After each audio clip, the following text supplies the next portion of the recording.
Naiz irratian, bigarren kafea.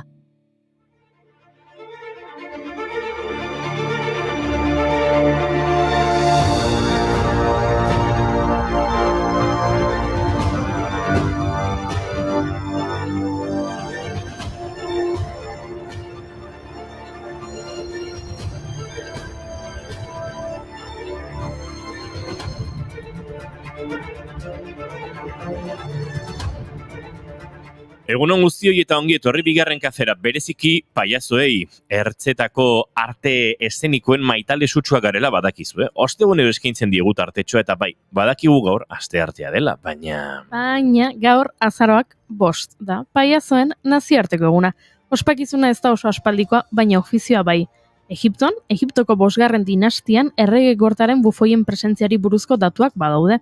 Bestalde, greziarrek eta erromatarrek paiazoak aipatzen zituzten antzezlan satirikoetan, eta Txinan, kristaurreko 2. mendean, bufoiak erregen gortearen parte ziren. Mexikon, Moctezumak bere gortean barre eragiten zioten nano eta bufoi konkordunak izan zituen, eta 18. mendean paiazoak zirkoen bitarteko ekitaldietako eta antzerki ikuskizunetako entretenimentu nagusia izan ziren.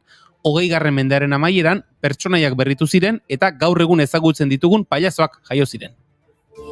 Sudur gorri, umeentzat beti barregarri, pailazo bat.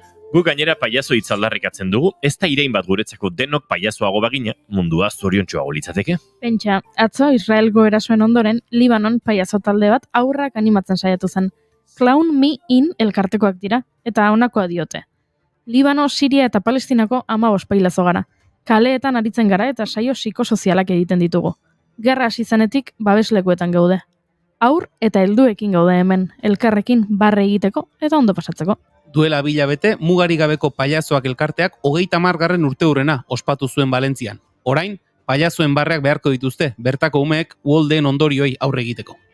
Paiazo bat einaz, buru bako pertsonaje bat, ez nazela oso normala dinoe, ez dostardure, arraro xamar bizina zela, gainungo lotzarik ez dekotela, ez alda izengo suposatze bat. Artelan ugariren protagonistak izan dira paiazoak Paul Cézanne Pierrot Arlekin, Henri Toulouse Lautregen Xokolat eta Banksyren paiazo loko edo Pablo Picassoren El Payaso Azul. Picasso esan dezu? Bai. Ba, entzun hau. Duela 53 urte, gaurko egunez, Picassoren hainbat lan suntsitu zituen eskuin muturreko talde batek Madrilen. Litografia hauek Teo galerian zeuden ikusgai, eta Komando de Lucha Antimarxista izen hartuta galeriari eraso egin zioten. Erasotzaileen artean Jose Alberto García, Alfonso Moreno, Ricardo Manteca eta Francisco José Alemani izan ziren poliziak edo poliziarekin lotura zuten fasistak. Picassoren 80. urteurrena zen eta efemeride hori probestu zuten eraso egiteko.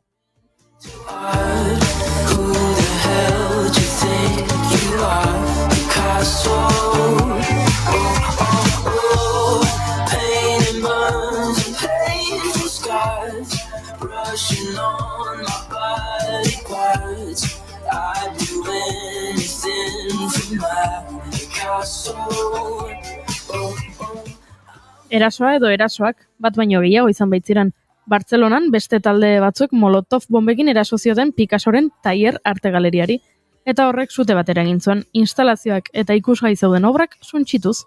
2 gau beranduago, hainbat bomba jaurti zituzten 5 de Oros liburu dendara, bertarako erakusleioetan margolariari buruzko liburuak zeuden ikusgai. Picasso Frantzian zegoen, erbestean, eta gaiaren inguruan galdetu zion kazetari batek. Bere erantzuna hausi izan zen. Hori ez da albistea. Albistea izango litzake Prado Museoa erreko balute. ¿Te acuerdas? Cantándote estas cosas junto a la puerta del Museo del Prado. Un hombre se acercaba, muy amable nos dijo: está prohibido que estén aquí sentados. Pradoko museoak ez duzu hartu ez, baina lapurreta saiakera ugari izan ditu. 5 zehazki guk dakigula edo ofizialak, handiena 1918koa. Urte hartako arratsalde batean, museoko zuzendari orde Jose Garnelo margolariak ikusi zuen, berak zaharberritutako delfinaren altxorra izeneko bildumako pieza bat falta zela. Segituan konturatu ziren pieza gehiago ere falta zirela. M8 osotara antzatenez garbitzaietako baten abisua pasa zuen, esanez pieza batzuk ez zeudela bere lekuan, baina batzuk zaharberritzen ari zirenez eta inventarioa eguneratu gabe zegoenez, ez zioten garrantziarik eman. Azkenean, Madrilgo Brigada Kriminalaren ikerketak erantzulea topatu zuen. Lapurtutako piezak desmuntatu eta saldu egiten zituzten, harik eta Madrilgo bitxigile batek aztarna bat eman zuen arte. Eta horrela, Rafael Koba aurkitu zuen. Bizizale eta ludopata honek zaindari plaza lortu zuen Prado museoan, eta horrela lapurtu zituen piezak. Lapurra naiz, goizian goiz, txintigabe, isil gordia, kale utxea, bateako naiz. Banik beste lapurreta bat kontatu nahi dizuet, gaurko egunez 1981 urtean el atraco del siglo deitutako lapurreta gertatu zen Bogotako Caja Agrarian. Ia 3.000 milioi dolar eraman zituzten. Bankutik gertu zegoen La Florida kafetegia alokatu zuten. Kartel bat jarri zuten esanez jatetxe berri bat irikiko zutela bertan eta lanean ari zirela. Bitartean 10 bat lagunek 21 metroko lurrazpiko tunela egin zuten. Bazekiten bankuak ze segurtasun neurri zituen. Hilabete batzuk lehenago prentsaurreko bat egin zutelako hain zuzen ere neurri horien berri ematen. Eta bazekiten azaroaren 5ean izan behartzuela lapurretak. Izan ere, egun horretan poliziak mendeurrena ospatzen zuen eta lanpetuta ibiliko ziren ospakizunetan. Azkenean, lapurrak sartu eta 200 segurtasun kaxa ireki zituzten. Pesoak, dolarrak, jenak eta kuleroak topatu zituzten. Azkenean, 1982an, Gonzalo Pinto Cordero atxilotu zuten Venezuelako mugan. Beste guztiak aske geratu ziren.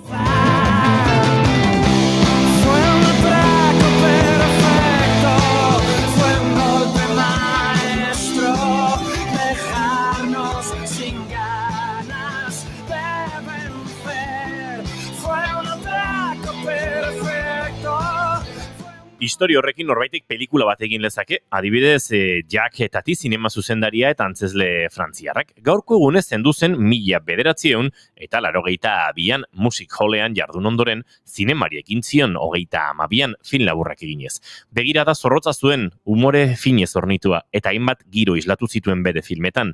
Hala, herri txikitako bizitza burgesia eta hirietako bizitza modernoa. Edo Albert Espinosak, gaurko egunez jaio zen Espinosa, kataluniar ingenieri industrial, gidoilari, antzezlan sortzaile, idazle, aktore eta zinema zuzendaria. Berea da adibidez Planta Kuarta pelikula, minbizidun aurrei buruzkoa. Zuek zuzendaria topatu duzue eta nik antzezlea. Gaurko egunez jaio zen Tilda Swinton, Britainiar telebista eta zinemako aktorea, Oscar sariaren irabazlea. Duela gutxi ikusi dugu Almodóvarren La habitación de al lado pelikulan. Stars are never far away. Stars are out tonight. They watch us from behind their shades. Brigitte, Jack and Kate and Brad from behind their tinted windows stretch, gleaming like blackened sunshine. Stars are never sleeping. Dead ones and the living. Aizue, artelan, lapurreta eta paiazo artean nahikoa indar hartu dugu irratsaio egiteko. Zein dator gaur gurera? Euskal Herriko Laborantza Ganbarako Iker Elosegirekin ostiraletik igandera egingo den lurramaren inguruan hitz egingo dugu. Eta Kote Kamatxorekin puzleak bortxaketaren jauregia lanaren inguruan ariko gara. Kote Kabezudo argazkilariaren kasuaren inguruko film labur edo dokumental fikzionatua. Eta gure musika irakaslea Maialen Teiabide baieztapen batekin dator. Ez dakizu nor den, baina entzun duzu. Eta tartean, txiste txarrugari, koreografia kaskarra eta kable mordoa. Ara, bota du. Egia da. Entzuleok, bazaruak 5 ditu gaur eta asteartea da, ongitorri guztioi bigarren kafera. Naiz irratian zarete, egunon!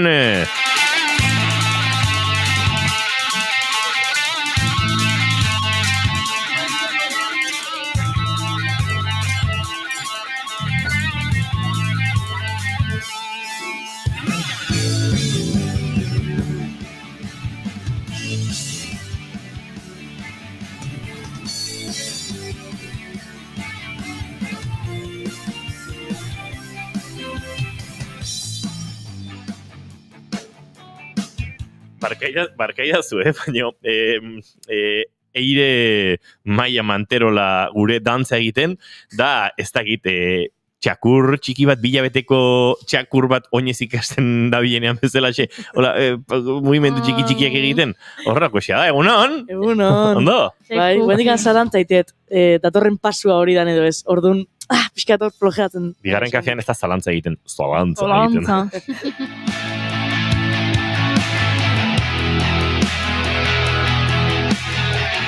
Zuekin Julen Goikoetxe Orbegozo jauna, egunon? Aita zuei ere. Zuekin Goiuri ez Zarandi Anderea, egunon? Aurkeztu dizugu, Eire Maia Manterola, egunon? Egunon. Eta izketan ari zaizuen hau, Inigo Asensio Lurbide. Gaur, bigarren kafeak 853 du, azaroak 5, goizak 10 eta 18, gu 4 urrengo 2 orduetan, zuekin bat egiteko asmotan. Hau, errok karratua da, Julen? 4, 2, bat, ez, uste dut ez dela. Jarke izate. Arroka karratua. Egunon entzuleok, naiz irratian zarete, bigarren kafean.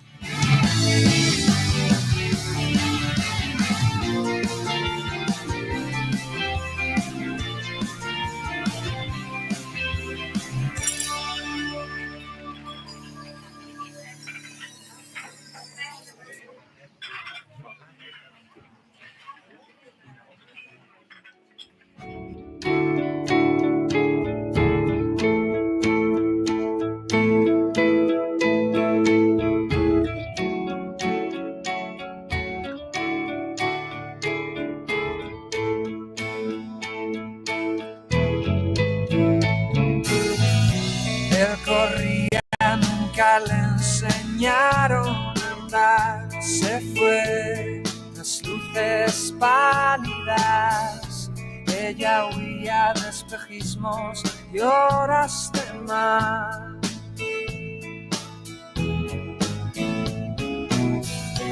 Aeropuertos, unos vienen, otros se van, igual.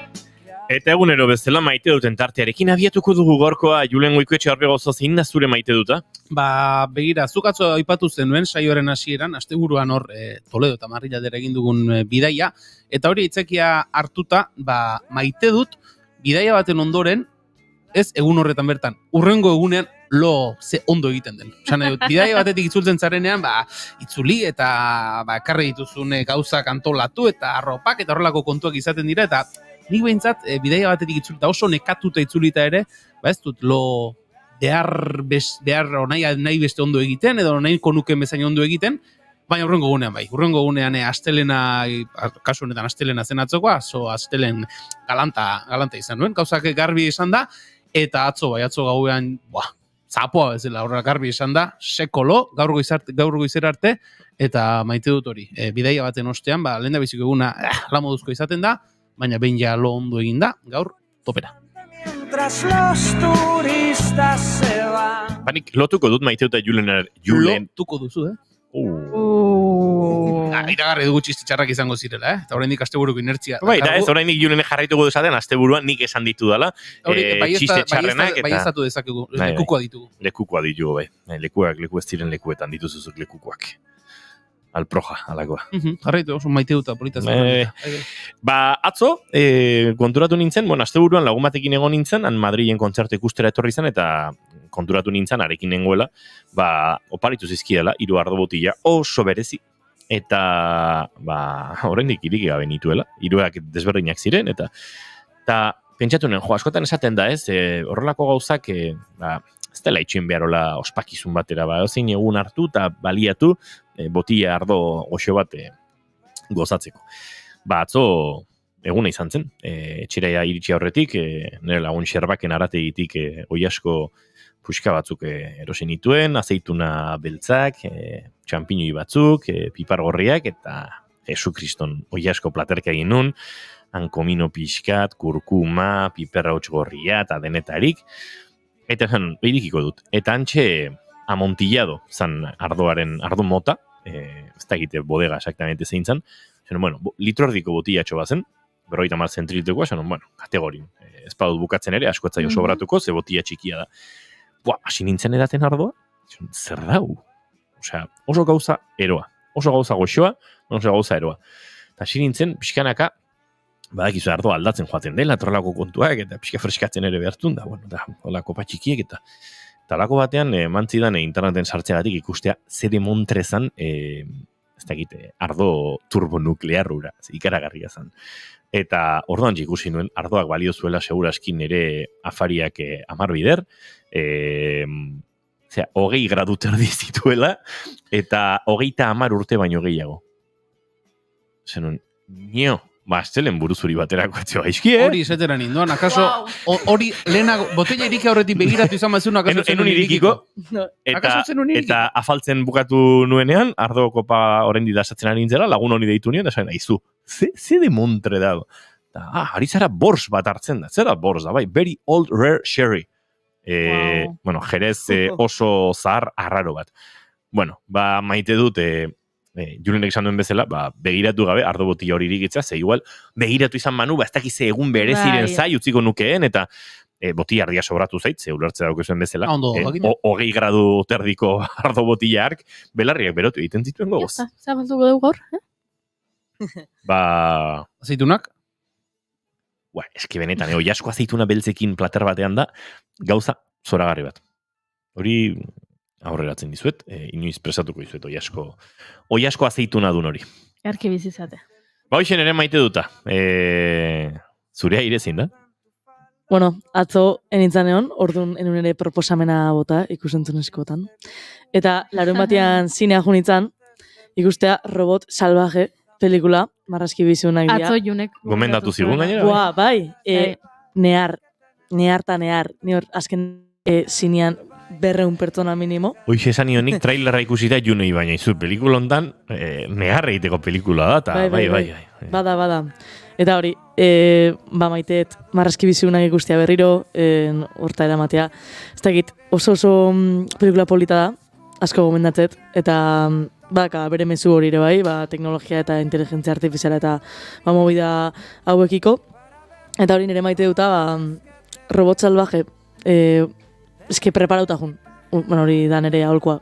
Preparauta jun, mentalauta jun. Negarraiteko, oino, pranko. Bai, eske gaina animaliak dira. Ta nik animaliekin ezinet. Bitu pertsona bat hiltzala pelikula baten, bueno, igualet. Baina eske animalia nik ezinet animaliekin. Da benetan mina. Eta, bueno, pelikula, oso ondo. Nik daukadan, hola, etxean, negarre egitearen kontzientziaren lehen oroimena, da Colmillo Blanco pelikulan, Colmillo Blanco lehen ama iztariak akatzen dutenean. Lasai, hau ez da spoiler bat, 3. minutuan gertatzen da. Eta gogoan dut, ez ulertzea nere burua, negar arnazistu batean egotea, eta gurasoak eta ni lasaitu nahian, eta emozio gainezka bat, eta da, lehenengo oroitzapena daukadan, eta nik ere bai animaliekin pelikuletan eta asko sufritzen dut bestelare bai. Badagoela webgune bat, aipatu izan dudala, hemen jartzen dezulazuk pelikularen izena, eta webguneak esaten dizu ea txakurrik hiltzen den ala ez pelikula horretan. Eta horrela zuk erabakitzen duzu ikusi ala ez, zen nik adibidez, txakur bat zerbait gertatzen balin bazaio pelikula batean, oso gaizki pasatzen dut. Eta orduan, doesthedogdie.com webgunean, zu jartzen duzu, ez dakit, imaginatu ikusi dezula Titanic. Eta esaten duzu, igual Titanic pelikulan, nola barkoa ez dakize, igual agertzen da txakurren bat ito egiten dela. Bazpadere begiratu ingo dut. Jartzen duzu Titanic eta esaten dizu, ea pelikula horretan txakurren bat hiltzen den ala ez. Eta ardon zuk erabakitzen duzu gero, ikusi ala ez. Wow.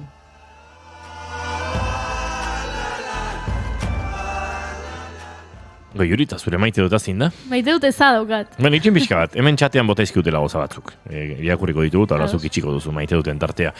Egunon, Julen bidaiari, dio gorkak. Indiokerrek egunon gaztiak, hombre, indioker, aspaldiko. Bizi alda. Azken aldin, ezea, egunon, eguerdiko, mabitan esate honek. Maiketako pasata, eta orduntxe egunon.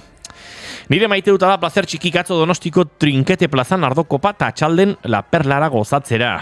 Ze ondo bizina izen, Bai, esan honok, Eire, eunon, enizun ikusi dantzan Zumaian, ardoa, kontuan hartuko dut, dio, ardoa gustatzen zait. Zumaian zaila oiasko najatea. Bai, zea, zaila gun. Zumaian dago taberna bat. No, zaila. Zaila, hori da. Hori da? Zumaian barkatu, nik irakurri gaizki. Bai. Zumaian, zaian oiaskona. Jode. Hostia, nun ulertzen, nola, zaia eta zaian eta... Atzo ere jarri zon. Zumaian oiaskona zeola? Bai, Ez que oso ona dago. zaian janaria oso ona zeola. Atzo jatzezun baita ere. Nirekin maitea zaitut oso berria naiz auzoa. Goiuri zeizaran dia, orain bai, zein da zure maite dut, Ez maite dut eza. Maite dut eza egia. Horrelatu dut, maite dut eza. Begira. Ez dut maite, zuk norbaiti esaten diozunean, horrela, hipotetikoki ez, imaginatu hemen gaudela, eta saioa amaitzen dela, eta ni nagoela, ez dakit, estresatuta, eta esaten dio dela Juleni, Julen, jungo gea Australiara. Eta ez, holako zerbait esaten duzunean, eta jendeak serio erantzuten dizunean. Julenek momentu hortan erantzungo balu. Nola jungo ba Australia orain? Jode, nik bihar ez dakit zer daukat, edo baizea jungo gea, lana daukat bihar 8 arte, eta ez dakit ze, eta gaizu, obviamente, hainitzan utopia bat eta zizketan, horrela hipotetikoa, edo, venga, utziko dugu dena, eta joango gara elkarrekin, horrela, ez? Zuk esaten diozunean norbaiti, karga emozional bat, horrelako zerbait, eta erantzuten dizu, ez, nik lana daukat. Eta zu gatzea, a ber, babua. Erraitza, babua. Babua, solo, estelena. Artabur, estelena? Leku batzutan estelena esaten dute. Bai? Estelena. Bai. Norbait babua danen. Ia izia estelena. Astelena, zuk esaten bai ezu norbaiti, ez? Nigo, itxiko dugu lana, itxiko dugu irratia. Gaur itxiko dugu irratia eta joango gara talasoterapia batera. Eta inigo gerantzutea. A ber, Goiuri, nola itxiko dugu irratia? Si eske programatin bar dugu, amarretan, entzuleak zaidozkagu, gonbidatua datorra marraketa hogei, eta orduan, iristen ari den gonbidatua, eta atetik sartuko da, oragintxe bertan, orduan, eske ezin dugu, zestakize. Bai, balaxe da, gonbidatu atetik sartzen ari orentxe, txibatu digute dagoeneko laurden gutxitan horeretan zegoela, baina iritsi da gizona, sei da dia lasai, eta segituan agurtuko dugu, baina beraz ez duzu maitea Goiuri. Ulertzen dira, ez da? Bai. Eske, zuk esaten duzunean horrela zerbait, gaina polita, zuk esaten duzu horrela agian pixkat ahul zaudenean, edo mimoak behar dituzunean, eta orduan, nik esaten badion norbaiti, venga, utziko dugu dena, eta oporreta jungo gea, eta erantzuten badiazu, eski azterketak zuzendu behar ditut, bida. Zaplastekoa. Mesita gaina. Mesita. Edo ondarro genzatu ezela, mesitxa.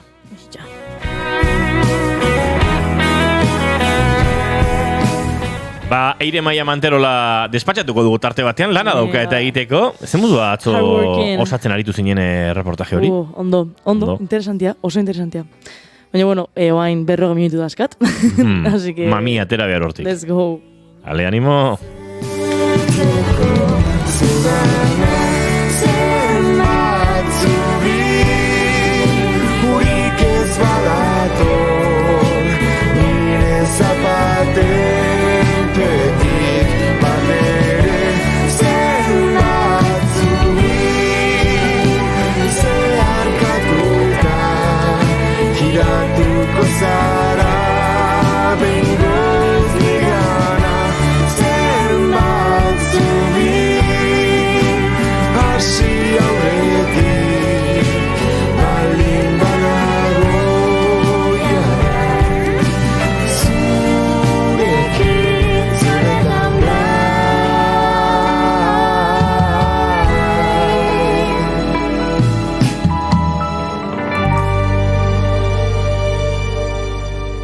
Zorretan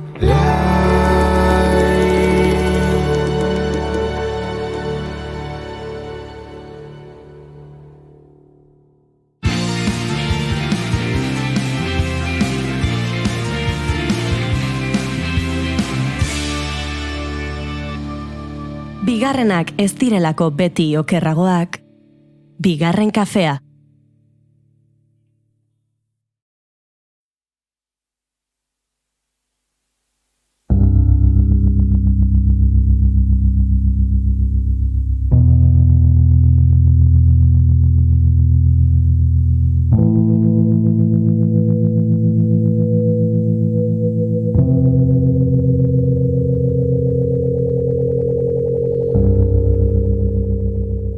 boterea, botere sarea, ukiezina izatearen sentsazioa, eta neurri batean konstatazioa, eta 11 eraso.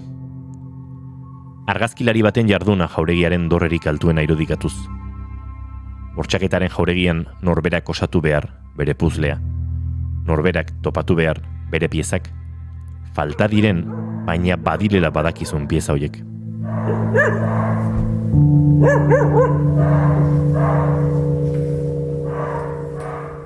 Dokufikzioagatik egindu apostua Kote Kamatxok puzleak bortxaketaren jauregia lanean, Kote kabezu du argazkilariaren kasuaren biktimen begietatik eta ahotsetik bizitakoan modu dotorean kontatzeko.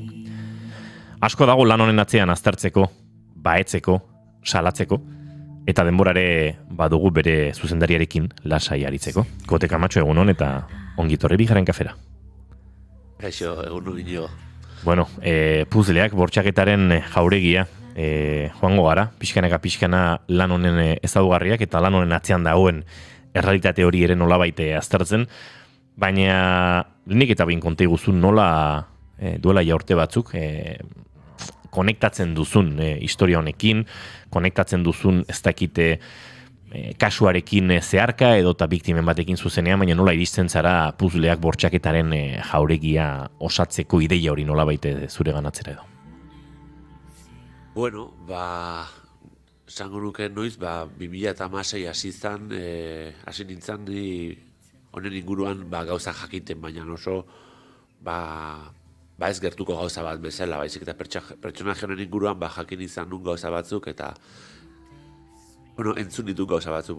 Eta gero, izan zen, ez dakit, 2016 eta 2018 artean hitz egin nun nire lagun batekin eta galdetu nion honetaz bazekien, eta orduan lagun hau, galdetu nion aktore emakume bat delako, eta pentsatu nion, igual honi tokatu zaio, ez? Eta indion nolabaiteko, ez dakit, garuneko kutxa bat batean, eta botak egin zidan informazio pilo bat, eta pentsatu nion, ostras, honen atzean badago zerbait.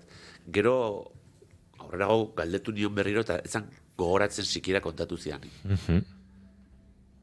Eta izan zen, pixkatu, ostras, badago men zerbait, nahiko iluna eta raro. Eta gero, izan zen, guatzen naiz, noiz implikatu nintzen, izan zen, 2018an, horri ikusi nun, edabide, saretatik mugitzen zana salto jauzia egin zuela, edabide nagusietara, Euskadi Irratia, eta, guatzen naiz El Diario Vasco, eta zan, Odon Elorza bere burua zuritzeko, esaten zuen, hau guztia zala fake news bat. Eta guztia esaten zuenean, esaten zuen guztia, salgo espenik. Eta nik ezagutzen dudan aktorea, esaten zuen zala dana eskuindarretik zetorren fake news bat, bera kaltetzeko, eta bere bitartez, bea orduan babesten zuen Pedro Sánchez bea ere salatzeko, eta egiten zuen netaz, eta ni harrituta, pirituzean zeukara ezanka ez bururik, eta orduan osatu genuen lagun aktore batzuekin eta ezagunak plataforma eta kaleratera ginen esatera gure artean badaudela biktima horiek eta benetazkoak zirela. Orduan izan zen, 2018.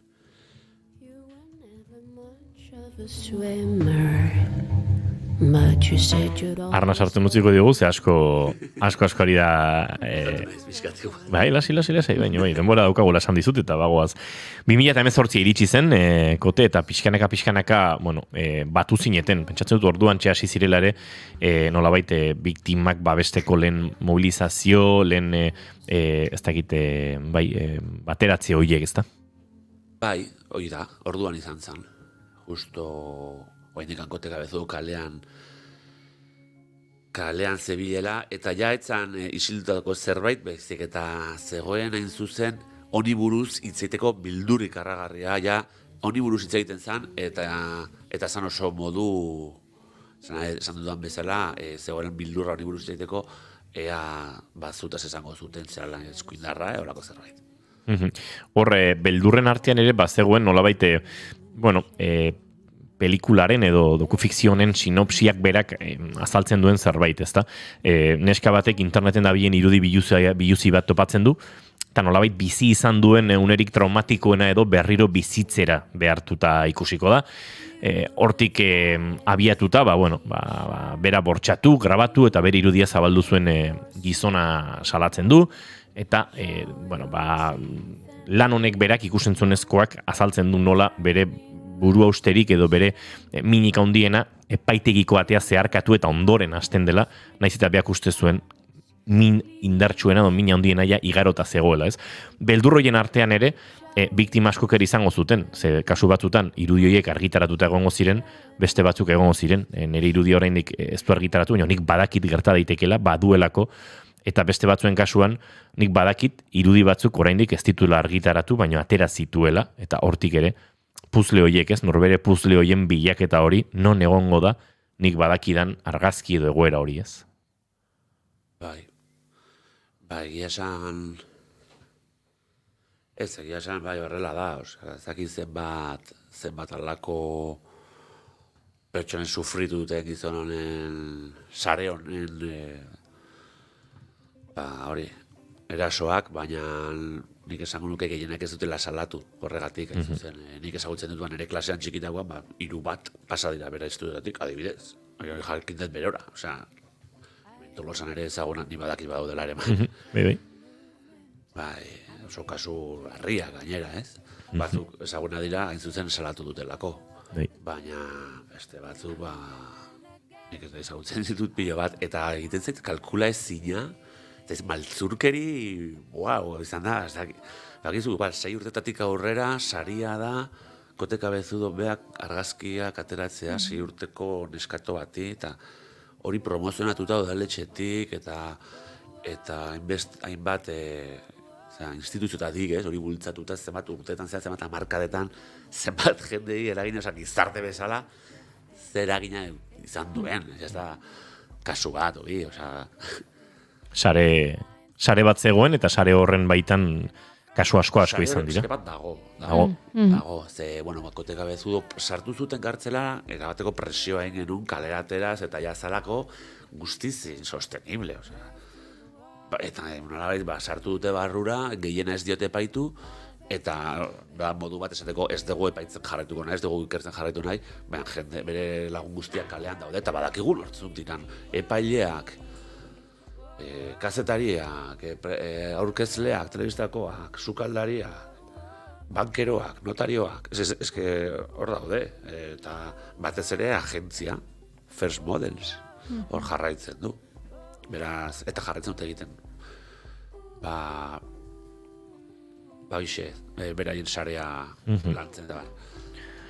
Bueno, hau ikusentzunezko batera eramaterakoan, kasu hau, realitate hau, hain zabala eta hain, ez da egite, hainbeste adar dituen gai hau ikusentzunezko batera eramaterakoan autu bat egin behar da, eta, zuek, esango dute, lantalde bat badagoelako hor, bai?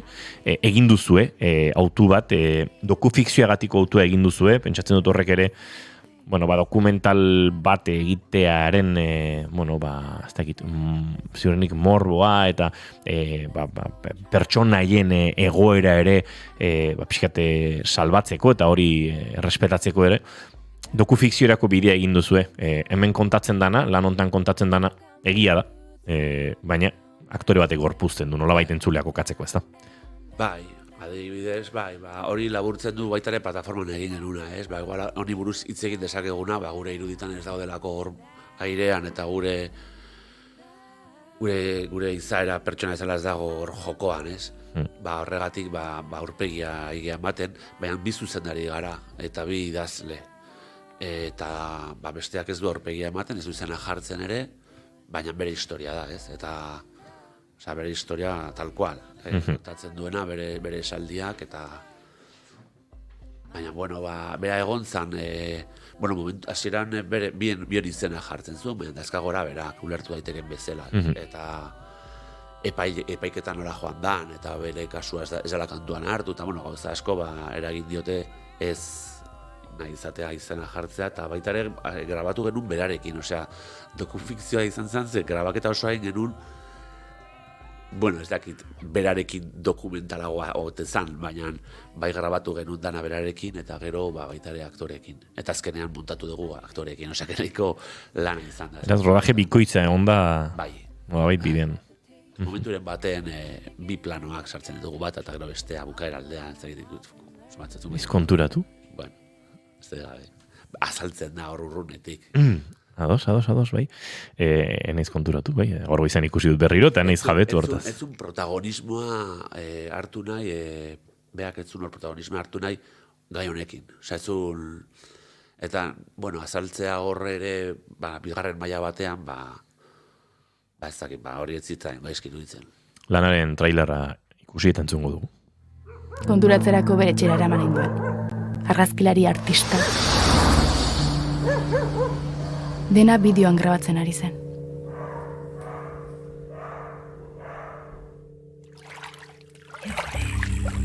Gure arazoa hau zen. Poliziaren gana jo, eta salatu, baina inork ez zuen ezer mugitzen argazkiak kentzeko. Argazkilariak kristoren boterea dauka. Gure salaketa zulora, eta bera bitartean irudi berriak igotzen.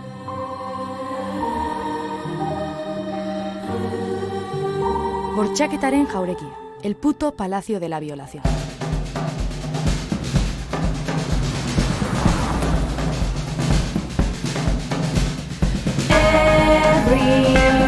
Astakeria hau biziko badut. Kontatu behar dudalako da.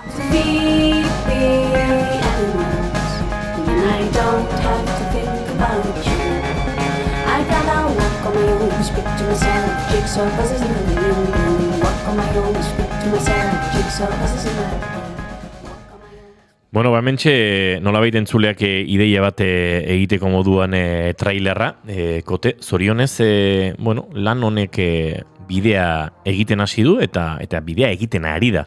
Eta oso espazio ezberdinetan, ez? Zinema jaialdi esanguratsuetan, baina ez dakite, Film Invisible Bilbao edo film sozialaken ere hezkuntza saria jaso izan horrek, ikastetxeetan bozkatu eta ikusi izana ere, pentsatzu dut badela, ez? Lanaren, osotasun edo helburu aniztasun horren erakusle, ez? Badagoela, bai, lan zinematografiko bat, baina badagoela nolabait etorkizunean horrelako egoerak prebenitzen lagunduko duen lan bat ere hor, ez? Pentsatzen dut irakaskuntzan lan hau ikusteak ere hausnarketa espazio bat sortzen duela, ez? Imaginatzen da, egia esan ez naiz egon hau ikastetxe hauek zian Barakaldo eta Bilbo inguruan eta ez dakit, imaginatzen baiet, beraian boskatu baldin baute, imaginatzen OnlyFans eta gaur egungo Instagram eta ez dakit, gauza asko bizitu, beraiek bizitu dituztela, egia esan, gaurko egoerarekin, txiki eta guzti gelditzen da Kote Cabezudoren kasuaren atzean dauden gauza asko, gaur irudiarekin daukagu harremana eta irudia hori ez, gure kontroletik ies egiten duenean eta erabilpena eta horrekiko esklabutza eta hori imaginatzen dut gaurrengo gazteek konektatu, sorpresa hona izan zen, nik ez nekin nola joango zen, ez genekin, eta lekeitzen ere bai eraman zuen publikoaren saria. Eta, ez dakit, guretzako oso polita da hori. Bai, Kursal Film Festivalen ere aritu da, nolabait Grossen ospatzen den film labur jaialdi horretan, bada berezia nolabait, ez? Grosseko auzoa nolabait kokatzen direlako trama honen protagonizetako batzuk, Navarra International Film Festival ere, Sax International Film Festivalen, bidea egin duzue, eta gaur-gaurkoz, eta uste dut egoera hori ez dela aldatu, Goya saritarako aurre hautatutako lanetako bada. Hala da, bai, larun ez igandean, Jakamar daukagu arratsaldean la Academia del Cine emanaldia, eta hori, akademikoi erakusteko, eta aukeratzen duten, eta egia esan hori erakusleio, ez dakit edo erakusleio baino izan da nolabaiteko prestigio eman dio, de repente ba, jendea dago, ostras, goietarako, hain serio hartu, bueno, zagit. Netzako, ba, adibidez, lekeitio edo zinegin eta horiek asko, netzako ez dakit zautzen ditut, eta berri hobiagoak izaten dira, egia da, baina, bueno, ikustezu familian eta inguruan goietakos aurre hautaketa, eta, bueno, ba serioa hartu behar dugu, eta kanpaina egin, bai. Bueno, aipatu duzu zinegin, Asparnen izango zarete, azaroaren 24an, igandean, zinegin filme jaialdian, Hernaniko Biterin ere hilaren amaieran, 25an eta 27an ere emitituko da, Oiartzungo Landetxen ere, azaroaren 28an.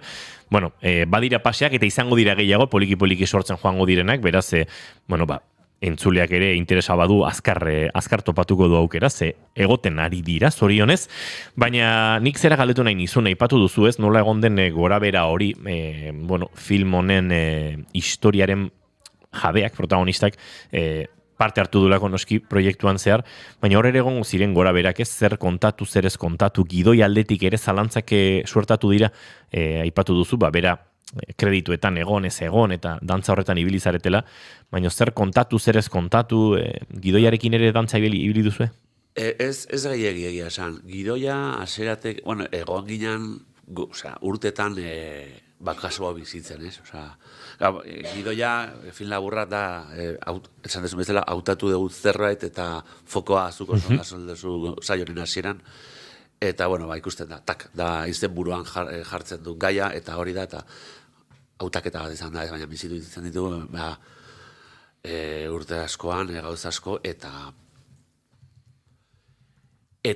hori nik uste gero isladatu dela, azkenean gidoian izan da, bueno, urte askotako, emaitza, eta gero bai gidoia eginda gero, grabatutakoan eta montatzerakoan, onun, alde batea edo bestera jo gehiago, ze garbi genuen, nahi genula, zerbait, ez dakit nolabait polita esan daiteken gai honekin, baina hain itxusia zan dana, baina ez bakarrik kasua bera baizik, eta nola tratatu zen edabidetan, edo ez zan tratatu, baina tratatu zenen askotan okerragoa zan, tratatzea ez baino, eta beraz, honekiko zegoen jarrera zan, hola, ez dakit nola esan. Eta nahi genuen, hau sortu genunean, gidoia grabatu genunean, pentsatzen genuen Kote Kabezuren kontrako epaiketa etzala burutuko, kaleateako zala, benetan ginen 2019 horretan. Hau ja desegin dute mugimendua, desegin dute dana, eta ala zirudin. Eta zen modu bat, pixka bat, kalea eramateko, eta kalea jendearen gana iristeko, artea zitzaiten genuen, eta Elena Setinen musika oso garrantzitsua izan da, eta animazioa sartzea ere bai, eta badarekin ez genuela sartuko bere, pertsonaje honen mundua, eta nahi genuen hautsa eman, existitzen zutela, ez zutela esaten zuten pertsona hoiei. Aipatu duzu animazioa ere, eta, bueno, nolabait bada ez, zure sinaduraren parte bat ere animazioarekin aritzea, baina animazioak ere eman ditu ez, baliabide batzuk lan hau egiterakoan, kaso, rodajeak berak emango ez zituenak edo, ez, eman dizue, bai metaforekin jokatzeko eta baita gauza batzuekin esplizito xamarra izateko aukera ere, bai ez? Ja, bai. Hori, ezak gidoian bigarren adibidez aipatzen zan, baina askoz, zeuden animazio zati gehiago, eta ez zeukan hainbeste garrantzi. Horrek zeukan zentzu bat, eta hori bai izan da erabaki bat azkenean hori garatu eta luzeago jarri zati hori, zati bakar hori animazioan, zati bakar hori.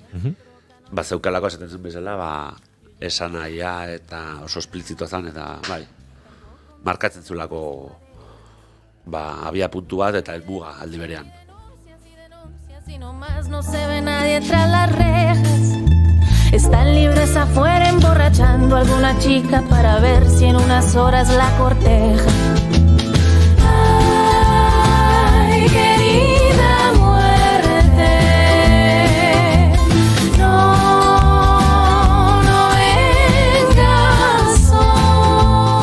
atentzio ematen du filman badago, katalogo bat, kote kabezudoren esposizio baten, katalogo bat eta zita bat, aipu bat. Hay cosas que se guardan para enseñar. Ze gogorra, ez? Bai, hori adibidez, neukan liburu hori, plataformako batek ekarri zuen, eta neukan gauzen artean, eta ginen grabatzen, bai, aktorearekin topoan, eta bea izan, ez dakit, ez nizun inoiz reparatu. Eta esan, begira hau, eta sortzen da momentu bat nahiko dokumentalaz, bea aktorea jarri zion, eta arreta jarri zion esaldi horri, eta urpegi bat, momentu bat egiten dukeño bat, hori nentzako oso trailerrean dagoela. Hori, sortzen diren momentu horietako bat, eta bai, eske esaldi horrena da, ostras, dazka irakurketa geruza asko, ez? Bai, ikaragarri pila, bai. Nik bi aldiz ikusi dut, eta ikustaldi bakoitzean, bai, gauza desberdinak mugitu dizkit. Ja. Bueno, lana bukatuta dago eta lana ari da, nolabait arrakasta biltzen eta batez ere, kontzientziak astintzen, aria bere funtzioa egiten, baina lan honek zerbait erakusten balin badu eta zuk ere aipatu duzu, gertatu dela, da badagoela egitura guzti bat salaketa bera ere nolabait sustatzetik urrun kontrako helburuak lortzen dituena, ez? Nolabait salaketatik urrundu biktima, salaketari beldur izan, prozesu judizialean ez murgildu, ez zaizulako komeni, eta hori guztia ere, badago, kote kabezudoren, errealitate horren atzean, paitegiak oso gogorrak izan ziren salatzera ausartu ziren pertsona hoientzat, eta zoritxarrez hori orduztik ona ere ez da gehiegi aldatu, salaketa oraindik bada, leku oso, edo espazio oso bortitza ez, baina ez dakit lan hau egiterakoan, zuek ere momenturen batean, beldurra, zalantza, dudak izan ote dituzuen, pentsatuz joan. Zalantzak eta beldurraten gabe, bai. Beldurra, zalantzak zer gertatukoan, ondo ariote garen, hau salatu barro ote den ere zigira.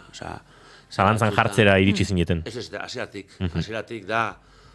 bildurra eta, zalantza, erabateko zalantzatik, norgeak gu hau plazaratzeko, ez baldin badago plazaratuta, esaten zuzte, norbait izan behar du. Baina, zalantzak gaur egun jarraitzen ditut izaten, ez? Azkenean egiten dezu autu bat, venga, egingo dugu. Baina zalantza mendi hori igoko dugu. Igoko dugu, venga, prestatzen gara eta egiten dugu. Baina, zalantza autu gona mendi hori igotzea, ez dakit. Eta gauza asko gertatu dira bidean. Eta, bai. Ez dakit, egia esan, ez dut eki olako, zango nuke ez, ez dakit, susto edo olakorik edo zerbait horrela, baina bai, beste guztia bai. Eta niri guztien zait, gure nola irratean gaude eta zineaz eta kontatzea, aipatu dituzun adar guzti horietatik ikusentzunezkoetan, nolakoa dan asuntoa, ez? Ni hasi nintzen 2018an, edabide guztiei, edabide guztietako pertsonei kontaktatzen esateko begira, zagutzen ditugu hemen biktima batzuk, hau egia da, ez da fake news leku guztietan izaten bezala, eta Eta urte horretan ere grabatu genuen dokumental oso bat, Mediaset taldeak, Telecinco, Berlusconi eta erosi zuena ez emititzeko. Eta, ni orduan jabanekin zerbait, zenia ostartzelaitarekin ningoen ordurako ikertzen, eta ikasitan ditun First Models, ETV, Berlusconi, Telecinco dauden konexio batzuk, eta esaten hauek erosten ari dira, ez dira arituko bere teaturen kontra. Eta gero, 2019 hasi ginen, 2020 batez ere, Oain Netflixen dagoen doku serie hori, ez dakit ikusita bakazuten. Hiruek, ostia. Hori, bakazuten genula, horren duzula Disney Channel, Disney Plus. Hori ere, orduan berriro ginen, a punto, sartu zuten kote gabezu, hori hau ez da ipatzen doku serie horretan, baina, ezan 2021, orduan, ja, bukatzen zian bost urteko zigor, behin-behineko, nola da, behin-behineko zigorra esarri ziotena 2018an, bukatzen zen, eta ateatzea zegoen. Eta, bueno, luzatzen ari izan Mario abokatua modu batetik eta bestetik, eta baziruen, ja, ateako zala kalera. Kote Cabezudo, eta bueno, dokumental hori martxan jarri izana, eragin zuen epaiketa burutzea. Eta nik uste, seguro nago, ez baldin bazuten lortu hauek Disney Channelek dokumental hori egin. Eta ni horren aurretik ari nintzen arrazoi berriñatik puzleak grabatu genuen serioren aurretik.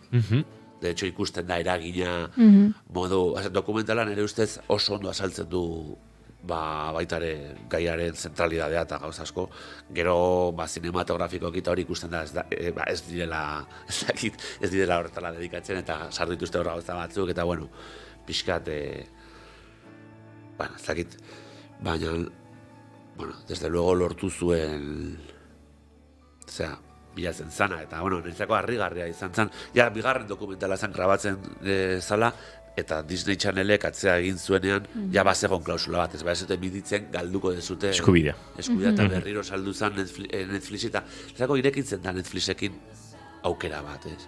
Ze guain arte, nik film labur hau lortu dut egitea, ze badakit, film laburrak egiteko da diru laguntzak eta bar, bueno, banatzeko dagoen sistema oso oinarrizkoa da, ni bezalako beste bost zinegile edo osatutako epaimai batek erabakitzen du, eta beraz, sartu zaitezke. Pelikula bat, serie bat, ja, zailago, hor ja telebistak sartzen dira, eta hor kasu... Botere sare hori ordezkatuago dago. Hor dauden politikariek ez direla bakarrik PNV eta PSOE, baina batez ere hor dago omerta, eta zin da sartu, baina de repente Netflix, guretzako izan zan harrigarria, eta hor dago, ez? Baina guain ja ez da, leheno zan, ezin dezu jakin, bueno, hor badago, hori, baina jendeak ez du jakin nahi, nik uste. Ez dakit, guain zuek ikusi zute, gaurko erretrolako horretik. Ez lehenago. Oso isilean iritzen zait, tratatzen dela, ez dakit. Bariteke, bai. Hau oso zaila da baloratzea, ze gero da zure ingurunaren oso araberakoa, ez? Eta gai bat haien izan daiteke zuretzat asko lantzen dana, eta gero igual beste norbait ez da enteratu ere egin, niri Kote Cabezudoren kasuarekin gertatu zitzaidan, jakin nuela, nik banuela ezagun bat, nik oso gazten nintzenean, nik 12 urte nituenean, ezagun bat baita 13-14 urteren bueltan zituena, modeloa izan nahi zuena eta bere ametsa modeloa izatea zena, eta anon etorri zitzaigun egun batean esan ez Kote Cabezudok argazkiak egin zizkiola.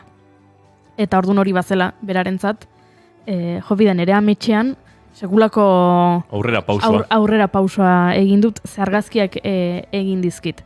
Eta argazki horietan agertzen zen, beroki batekin, beroki oso eder batekin, baino berokiaren azpian ez zegoen arroparik. Eta gogoan dut gure artean komentatzen genuela, eske supergaztek gea, argazki hauek dia, como de señoras, zan guretzako, supergaztek, berokiakin eta azpitik ezerrez, ja, zan zerbait arraroa bezala, eta orduan, ja hortik, baina oso Kote Cabezudo oso presente gure inguru horretan, neska honen modelo izateko amets honengatik. Eta bapatean handik urte batzutara agertu zenean kasua eta edabideetan edo entzun genuenean kasua izan zen. Konektatzen duzu horrekin, ez? Eta, begira, agian pixka bat gu deseroso sentiarazi gintuen argazkiark, bazegoen arrazoi bat gu deseroso sentiarazteko. Eta oso subkonstientetik abiatutako zerbait izan zen. Neska honek ez zigun helarazi deserosotasunik, ez errez, baina guk argazkia ikustean, nola baiteko zerbait arraroa ikusi genen, eta guretzat arraroa eta Kote bazi joan dena elkarrekin. Eta orduan gerora guk oso presente eduki dugu, baino egia da, horregatik eduki dugula presente. Ez gehiagizko bomboa eman zaiolako gaiari, edo gehiagizko jartzuna izan duelako. Nik ere biktimetako batzuk ezagutzen ditudalako, pentsa ze paradoxak hau askotan kontatu dut mikrotik kanpo, esango nuke mikro aurrean inoiz ez dugulako igual gaia horrela planteatu, baina kasuak eztanda egin zuen momentuan, eta koteka bezu izen bakarra zenean, niri burura etorri zitzaidan, jakin nuenean notizia, beste pertsona hau, agentzia ontako arduraduna den beste pertsona hau, ez da urruti biliko. Eta hori nire buruan nixildo egin nintzen. Ostia, gaia delikatua da, eta handik oso egun gutxitara, jakin nuen ala zela, bazeudela, implikatuta ikerketan, beste hainbat pertsona, eta tartean niri burua etorri zitzaidan hori ez. Niri hori burua etorri bazitzaidan, pentsa errealitate hori ere nola somatu izan nuen, ez?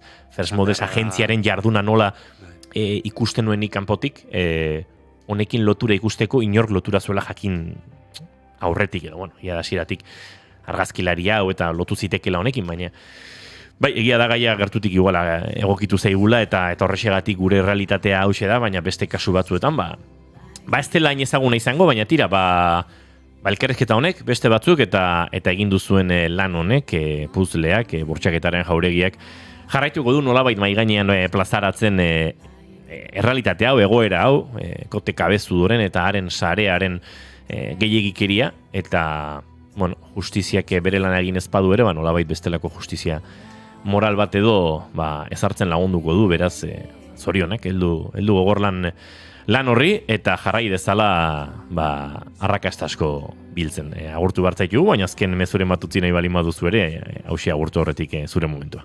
Esan ez konturatu zehazkar pasazaian ordu erdi hori, ez? Baina ez, aritzidan esaten, bueno, nik izena esan nahi nun, First Modeleko da buruzoi lau, deitzen da Inigo García Monedero, erabili izan du izen faltsua Inigo Lasagasti, eta jarraitzen du bere agentziaren lanean, eta jarraitzen du instituzioekin lanean, eta edabideek, ez dut esango nortzuk, baina zuritute oso edabide gureak sentitzen ditugunak, esanez, duela hamarkadak ez dutela, duela hamarkada bat eta gehiago ez dutela harremanak euki koteka bezuderekin, eta hori ez da egia, etzan egia, eta ni froga bidali die, baina ez dut argitaratu nahi, bueno, hori kontutan hartzeko, noaino iristen dian adar. Eta, bueno, baita ere gustatu bukatu horretik barkatu, esatea, ez dago esan, gustatu guritzaidak puzzleak, noiz bait izatea bortxaketaren jauregia kapitulo piloto bat. Eta serie bat egitea, eta, bueno, horri egia gauza muitzen. Ze ona, lerroburu horrekin, titular horrekin edo hype horrekin utziko dugu entrevista hau. Kote Camacho, eskerrik asko gaur guretzat arte hartzeagatik, eta geratzen bada inoiz aipatu bezala, kapitulu pilotu horretan aitzakia izango dugu, bigarren kafe bat hartzeko. Oso, hirugarrena. Bagoaz aurrera, estudio zentraletan gure lankide Oñatza Izpuru ere zai daukagulako azken ordukoari heltzeko, eta berandu diogu, Oñatza Izpuru egunon.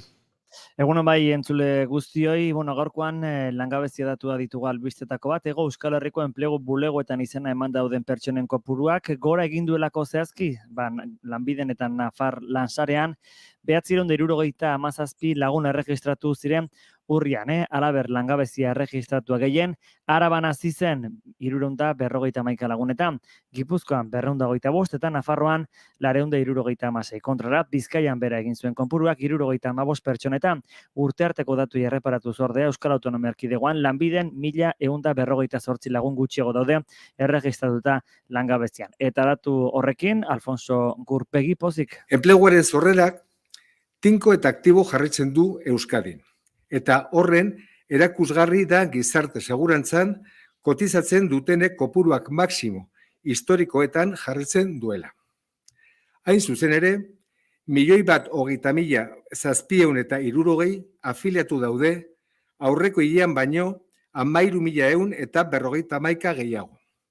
Datu hau urria sinatuko kontratu berriekin lotura dauka.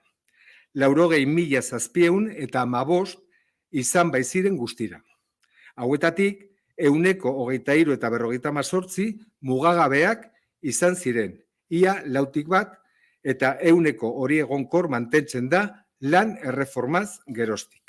Michelin enpresa frantziarra aipatu behar dugu bestetik, gurean bi planta oso garrantzitsu dituelako, eta iragarri du hemendik eta 2026 bitartean Frantziako bi lantegi itxi egingo dituela, bi ekoizpen lantegi itxi egingo dituela datozen bi urteetan. 1254 langilek egiten dute lan, bi planta horietan, Xoleten dago bat eta bestea Banezen, eta azken horren ekoizpen zati bat Gasteiza ekarriko dutela adierazi du Michelinek. Fabrikazio zuzendaritza berretsi du, ordea horiek ez dutela esan nahi, Frantziako estatua bertan bera usteko estrategia dutenik, konpainiak esan du 2.600 milioi euro inbertitu dituela azken 10 urtetan, bereziki ikerketa eta garapenean, eta bestelako planta batu zabalduko dituela, baina aipatu moduan bi lantegi horiek itxi eta Gasteiza produkzioaren ekoizpenaren zati bat ekarriko duela iragarri du Michelinek. Hauxe beraz, kontatzeko genuena lagunok.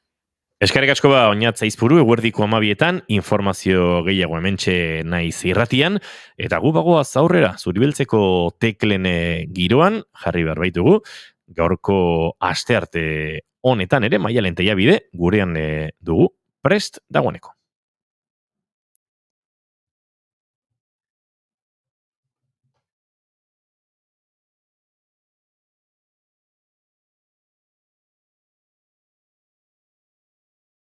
Bagoazen musika entzutera nahi genuen bezalaxe, oraintxe.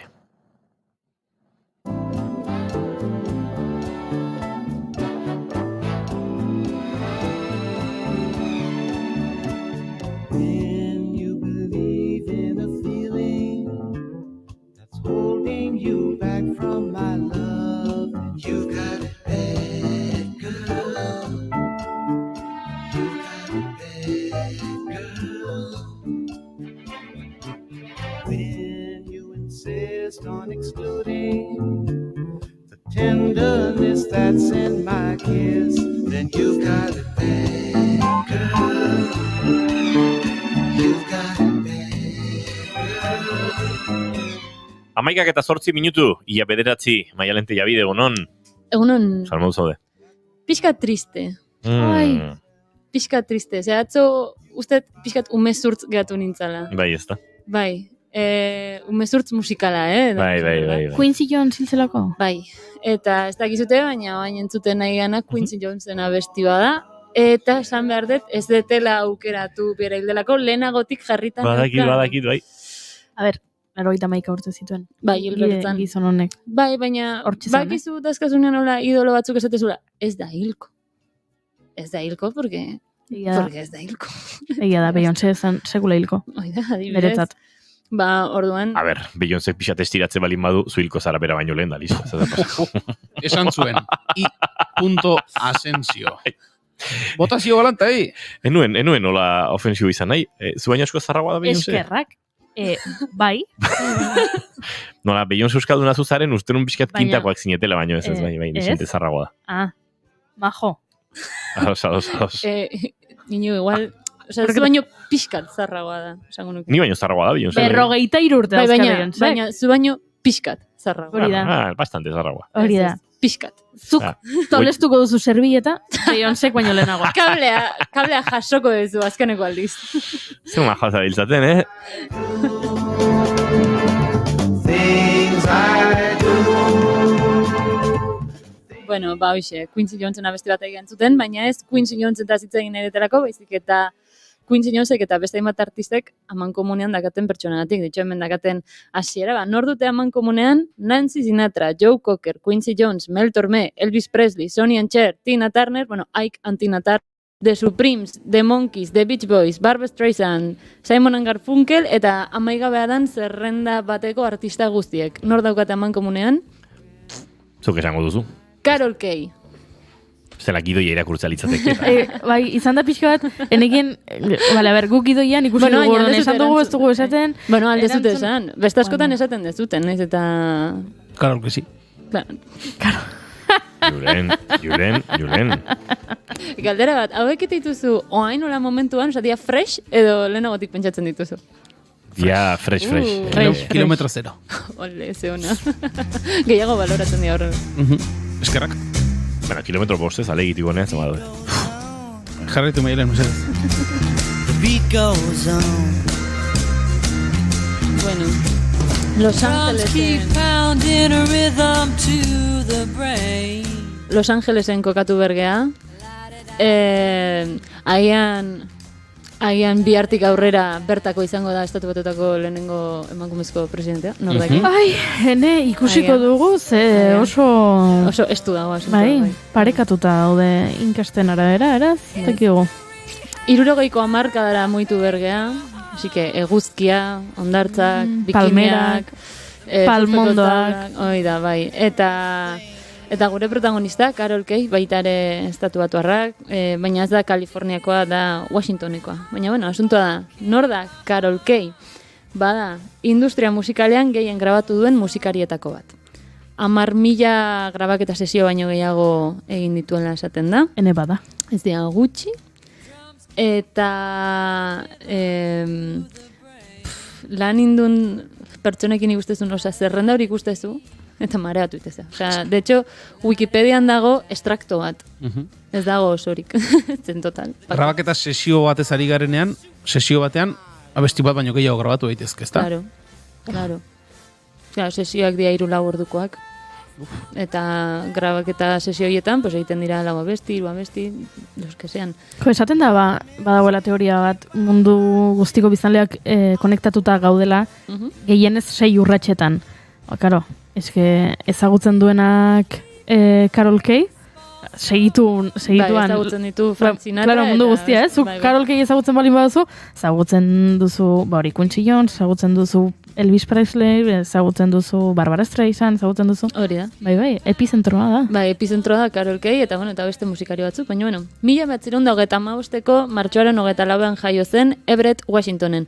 Esan berda, Quincy Jonesek baino 2 urte gutxiago bakarrik dituela. Así que... Luzapenean da. Así que, mesedez, azken aldian dakat oso sorte txarra. Zerbait gustatzen zaitenean asko, gero hiliten da pertsona hori. Ara... Eta Quincy Jonesekin antzeko zerbait, justu, erabakitzen dut Quincy Jonesen ez dakize disko entzungo detela sako, eta hurrengo gunean hilinda.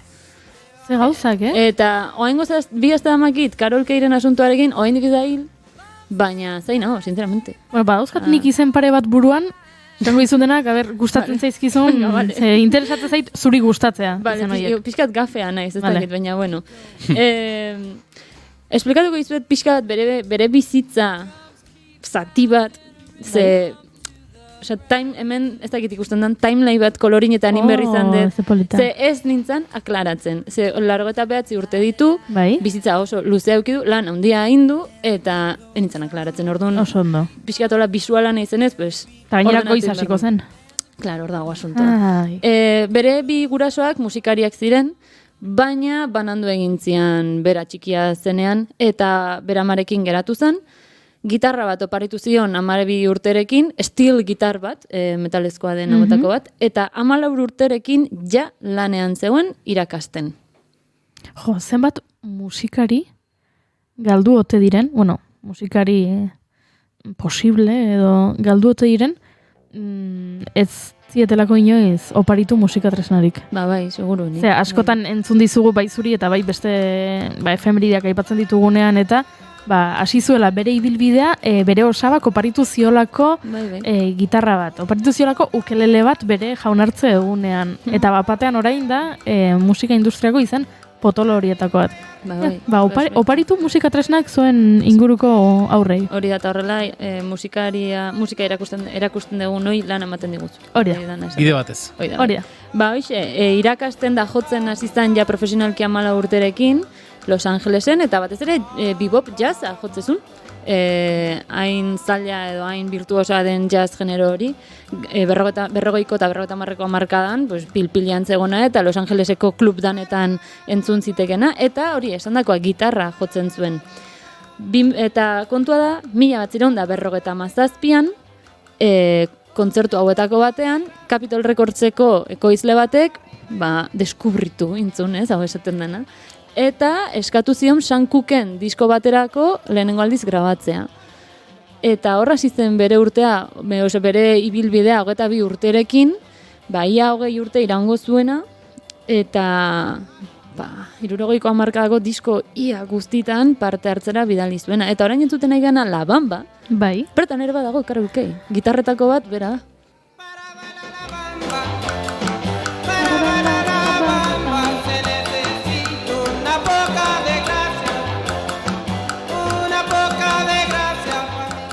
Temazo. Bai.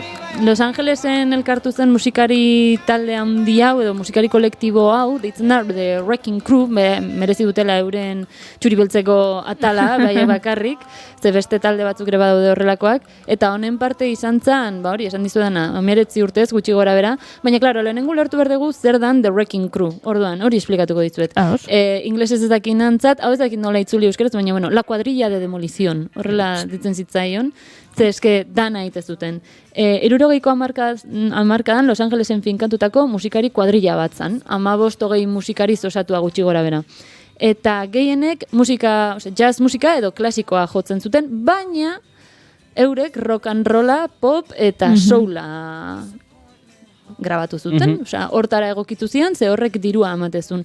Ideia bat indezazuen, kontzertu batean irabazten zutenaren hirukoitza irabazten zuten lan honekin.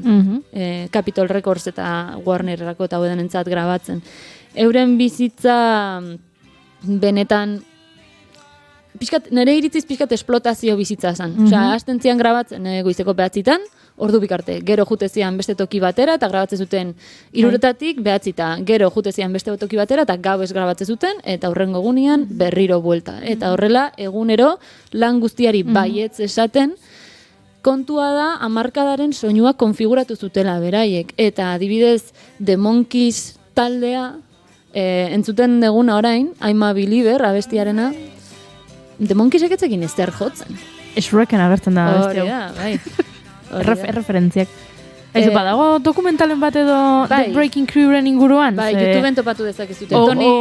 Tony Tedeskoren inguruan, dala taldeko gitarristetako bat, hiltzala, inpena ni gloria esaten dana, eta bere semeak dokumenta bat egin zion berari, eta berarekin lan egin zuten musikari, eta bertan karolkeia saltzen da baita ere. Ez dakit, hau aurreritzea izango da, baina 20 musikariz osatutako talde bat, 60ko hamarkadan Los Angelesen, oso bizitza kaotikoa, lan asko egiteaz gain, bizitza kaotikoa iritzen diot nik horrelako zerbait. Bai, oso zen etengabeko erritmo bat. Etengabeko erritmoa, etzeon ezertarako denborarik, egunero lanean, alde batetik bestera, eta hori, lan guztiei baietz esaten, ze bazekiten, ez esan ez gero, bazeudela beste 30 zai lan hori hartzeko.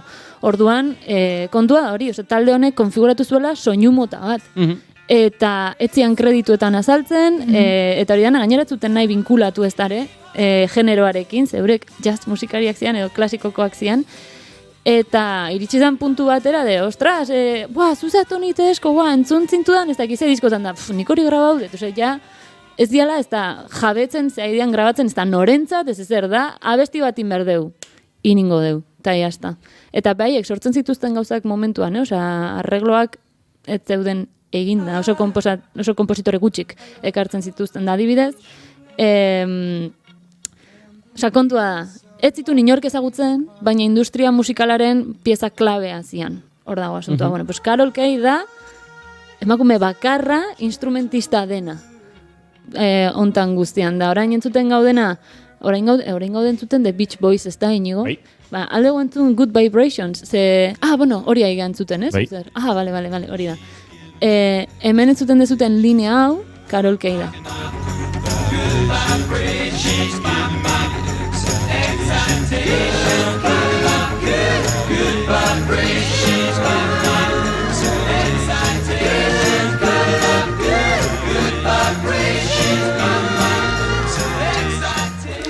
Adibidez, jakin dezazute, Brian Wilson dela The Beach Boyseko liderra, naiz eta bere taldekideak bazekizkiten instrumentuak jotzen, etzien utzi grabatzen, nahiago zuen The Wrecking Crew grabatzea.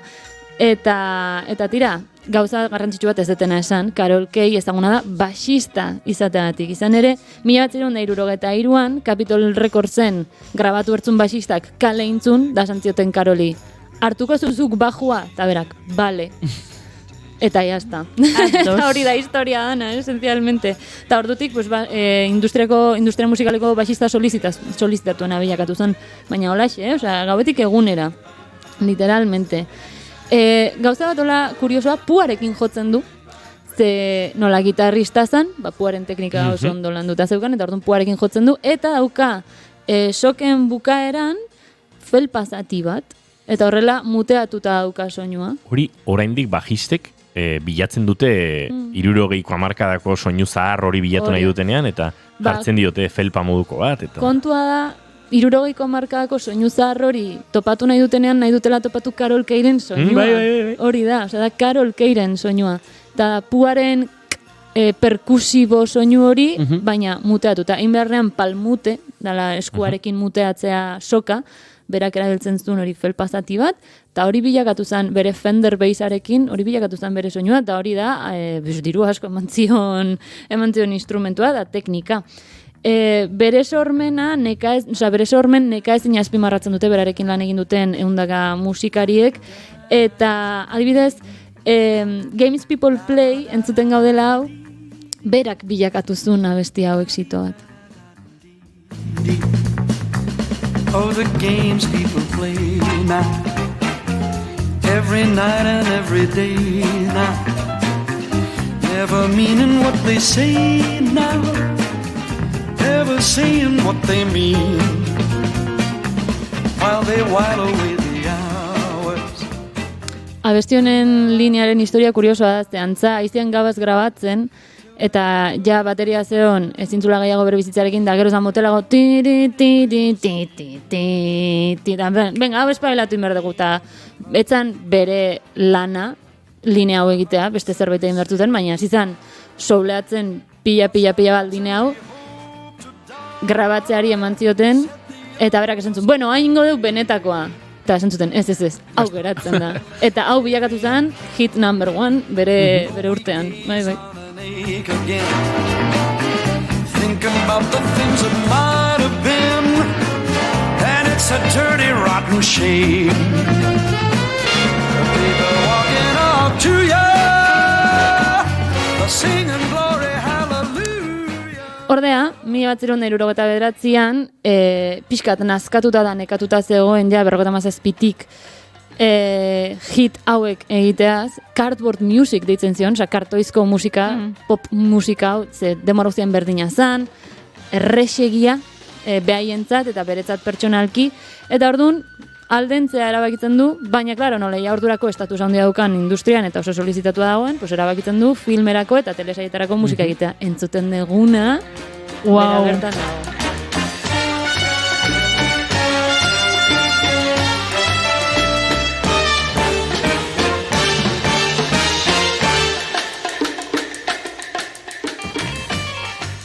Imaginatu zer dan izatea, Carol Kay izatea zure amona. Pues izan berta guapísima. Zu eskolan zaude eta Misión Imposible ikusten duzu eta esaten duzu, nera amona dago hor. Nera amona dago hor, entzuten duzu bitxuaiz eta, nera amona, eta kabortza ez guztietan, iritsiko momentu bat, ez zutena, lagunek ez zaituzten asinistuko. Ez, historia hau debete, 8 dator, eta gero datorren, hemen, nera mona da. Ez da gazen munduko amona guaiena. Bai, edo zenbat amona dauzkazu? Bai, baitare. Musikari izateaz gain, idazle eta irakasle ere izan da, mentorea, ere, eta adibidez izan da Diana Kroll pianistaren irakasle eta mentorea, beste batzuren artean. Eta liburu pila bat ditu, baixua jotzen ikasteko, atentatuta nago, bat ematera osten deten. Amazonen edo topatu dezakedan, igual, estatu batuetatik ona ekartzeko impostu horiek eta zer gau edanak, igual, gehiagi garestitzen ez badute, aian erosiko dut, baina... Gaur erosi badaz padare. Bai, gaur da azkeneko eguna. 1996an autoistripu batek estena musikaletik kanpo utzi zuen, denbora batez, baina 94an berriro itzuli izan, 59 urterekin. Hasi berri izan nun, nire timeline nontan, hamarka kontatzen, en plan, zemat urte ditu ja, da, hori, ia 60ekin esaten du, bueno, berriro, guazen, venga, martxara. Eta Goiuri, abestia gustatuko zaizu, ezagutzen duzu fijo, danok? Eta hemen ere badago baixua jotzen. You got something for me, something you call love, but confess you've been a messin' where you shouldn't have been a messin', and now someone else is getting all your best. These boots are made for walking, and that's just what they'll do. One of these days these boots are gonna walk all over you. Maia zeo, Fermin. Bai. Eguraldi eder daukagu, Abesti hau da mitikisimoa. Klaseak, lamurra. Bia kantuan, bai. Maialen mikrofonotik urrundu da, baina... Badakitelako Gu soberan behar gaude. dutela tartea. Gaur ere. Gu soberan, gaur ere. Beti abeltzardi soberan. Bai. Nire frigorifikoko azkan kajoia ezerakoa garago. Zer, limoi hori, ez? Limoi erdi hori da, ona. Usaio beharekin, baina. Atzo bota nuen bat, pena ematen zuena. Pena gehiago eman. Zen limoi tristea. Sad Lemon. Sad Lemon. Abeslari ez dagoena, Sad Lemon. Artista izan auk, Sad Lemon. Bai. Sad Lemon, ziur badagoela, Sad Lemon, teknoa egiten duen tipo bat da Sad Lemon. Bezala Lemon Trist izan liteke baita ere, Sad Lemon. Sad Lemon artista, mentxe dago. Hombre, 11 entzule ditu hilabetean. Ez da... 3 egunen behin norbaitek entzuten du. Igual horrexegatik dago hain triste izan. Sad Lemon Comics, best UK online comic shop. Markatu. Itzul gaitezen... Bai. Gauzat komentatu nahi dizuedana, The Wrecking Crewren dokumental hontan, Txerra saltzen da baita ere, Txerren Bang Bang, My Baby Shot Me Down, Carol Kay ere bertan dago, Something Stupid, Frank Sinatra eta Nancy Sinatra, hori ere, Carol Kay dago, grabaketa hortan. Something Stupid guri begira esan du, inigo, besterik gabe, horrela, datu modura. Horretik nebilen beste norabaitera begira. Esan berko nuke someone stupid, baina bueno, no pasa nada. Hortxe. Gauza bat, hola, pixkat, jakin dezazuen zelako garrantzitsuak ziren industriaren barruan, Nancy Sinatrak esaten du, prest baldin zeuden zerbait grabatzeko, Nancy Sinatra eta bere idazlea o lo que sea, musikari konkretu hauek libre egon arte etzan grabatzen. Osea, atzeratzen zen grabazioa, Carol Kay eta konpainia libre egon arte. Ze bazekiten, leporaino zeudela lanez, eta baiek libre egon arte, pues itxaron berko da grabaketa.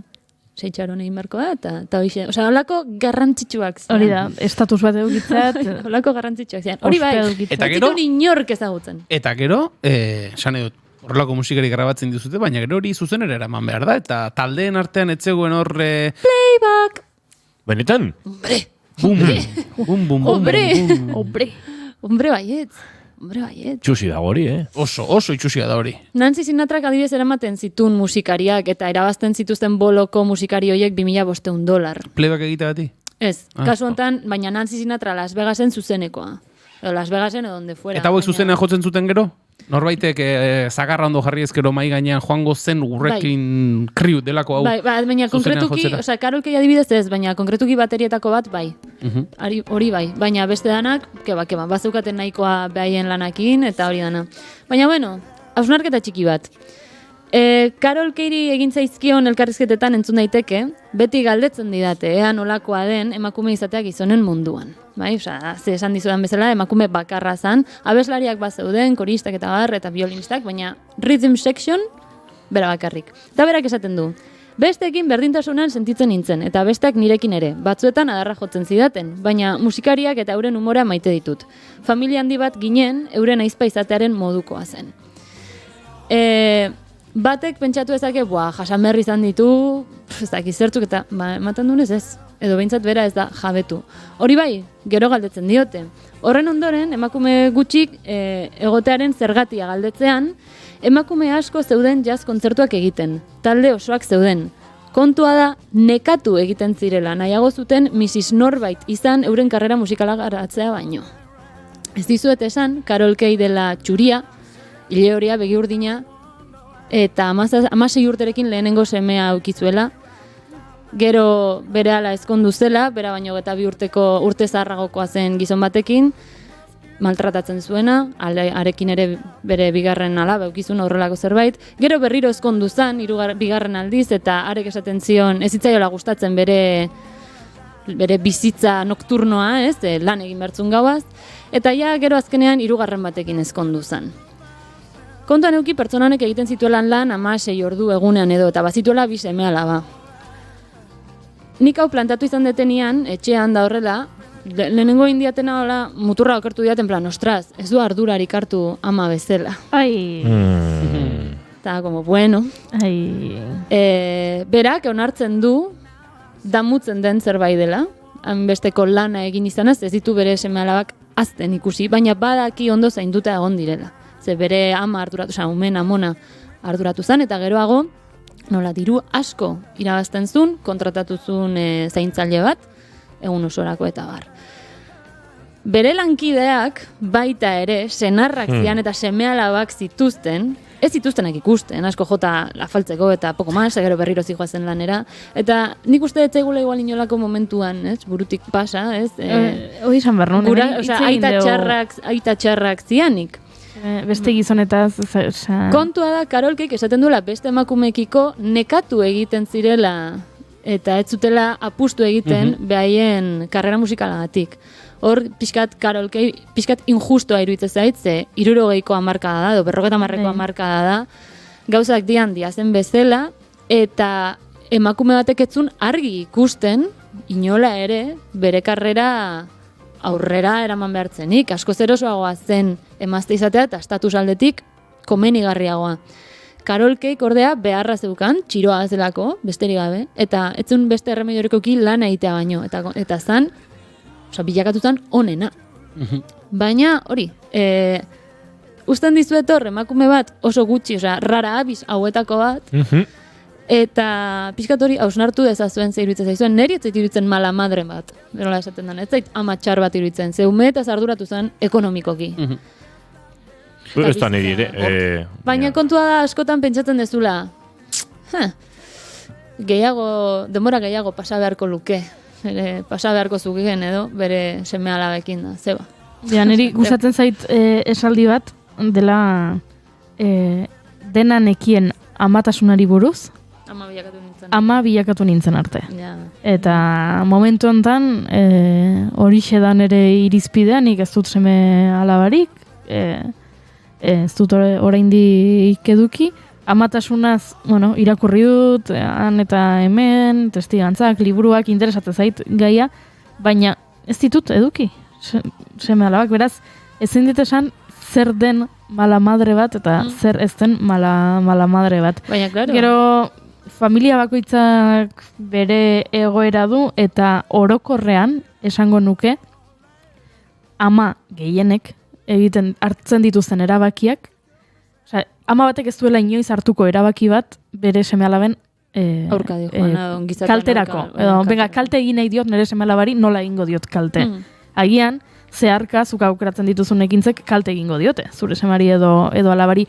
Baina ez dut uste, orokorrean amarik egongo denik pentsatzen duena, hau egingo dut nire semearentzat edo alabarentzat txarrena delako. Eta orduan pentsatzen dut, emakume honek egiten zuela ere, pentsatzen zuela, bere alabentzat eta semeentzat onena zela. Horrela pentsatuz. Baina hoxe, working mom, jitak egiten. Nik galdera bat, Maialen, hor esan duzu, ikasi 20 urtez edo egon zenez, autoistripu baten ostean, arte. Hor, ze izan zituen, lesio batzuk izan zituen, edo bestelako erabaki bat hartu zuen, nik orain... lesioak izan zituen nahiko grabeak, ziotenak, fender beisak asko pixatzezun, eta ez zeon eroso, baina ez dut inun topatu ze autoistripua izan zela, baina ezakitzen lesio uki ditun.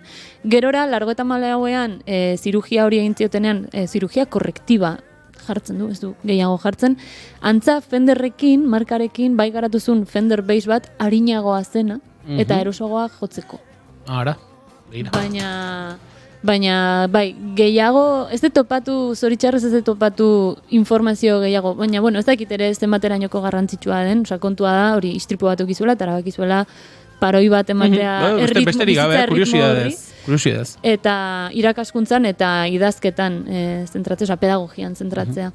Bazeukan ja nahiko alanin da, Bai, du diga, ia 20 urtez grabatzen egunero. Así que hoxe, Karolkei, makina bat. Bueno, eta agurtzeko badugu hemen zera, Joe Cookerren Feeling Alright. Hau playback egiteratzen joango. Ez dago ez dut ustez. Ze Joe Cookerren bandak eta banan hartuta ere, beti izan dira ikusgarriak. Zuzenekoan hori, baina grabaketan Karolkei.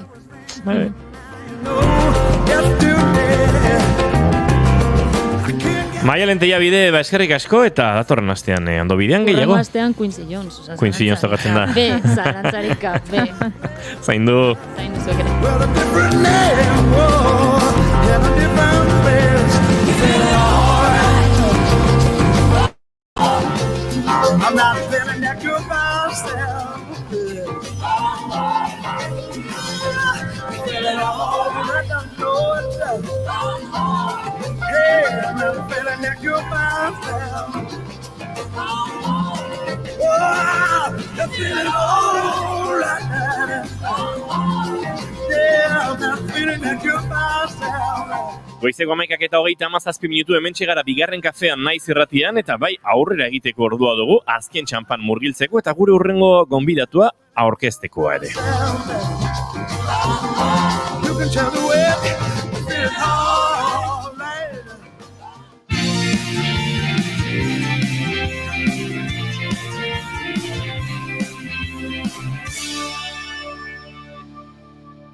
Emaiozu bigarren aukera bat egunari.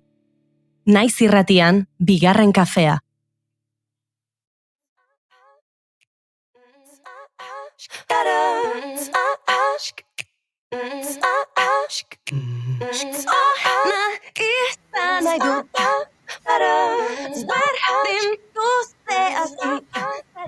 Laborantza herrikoiaz bizi eta elika gaitezen.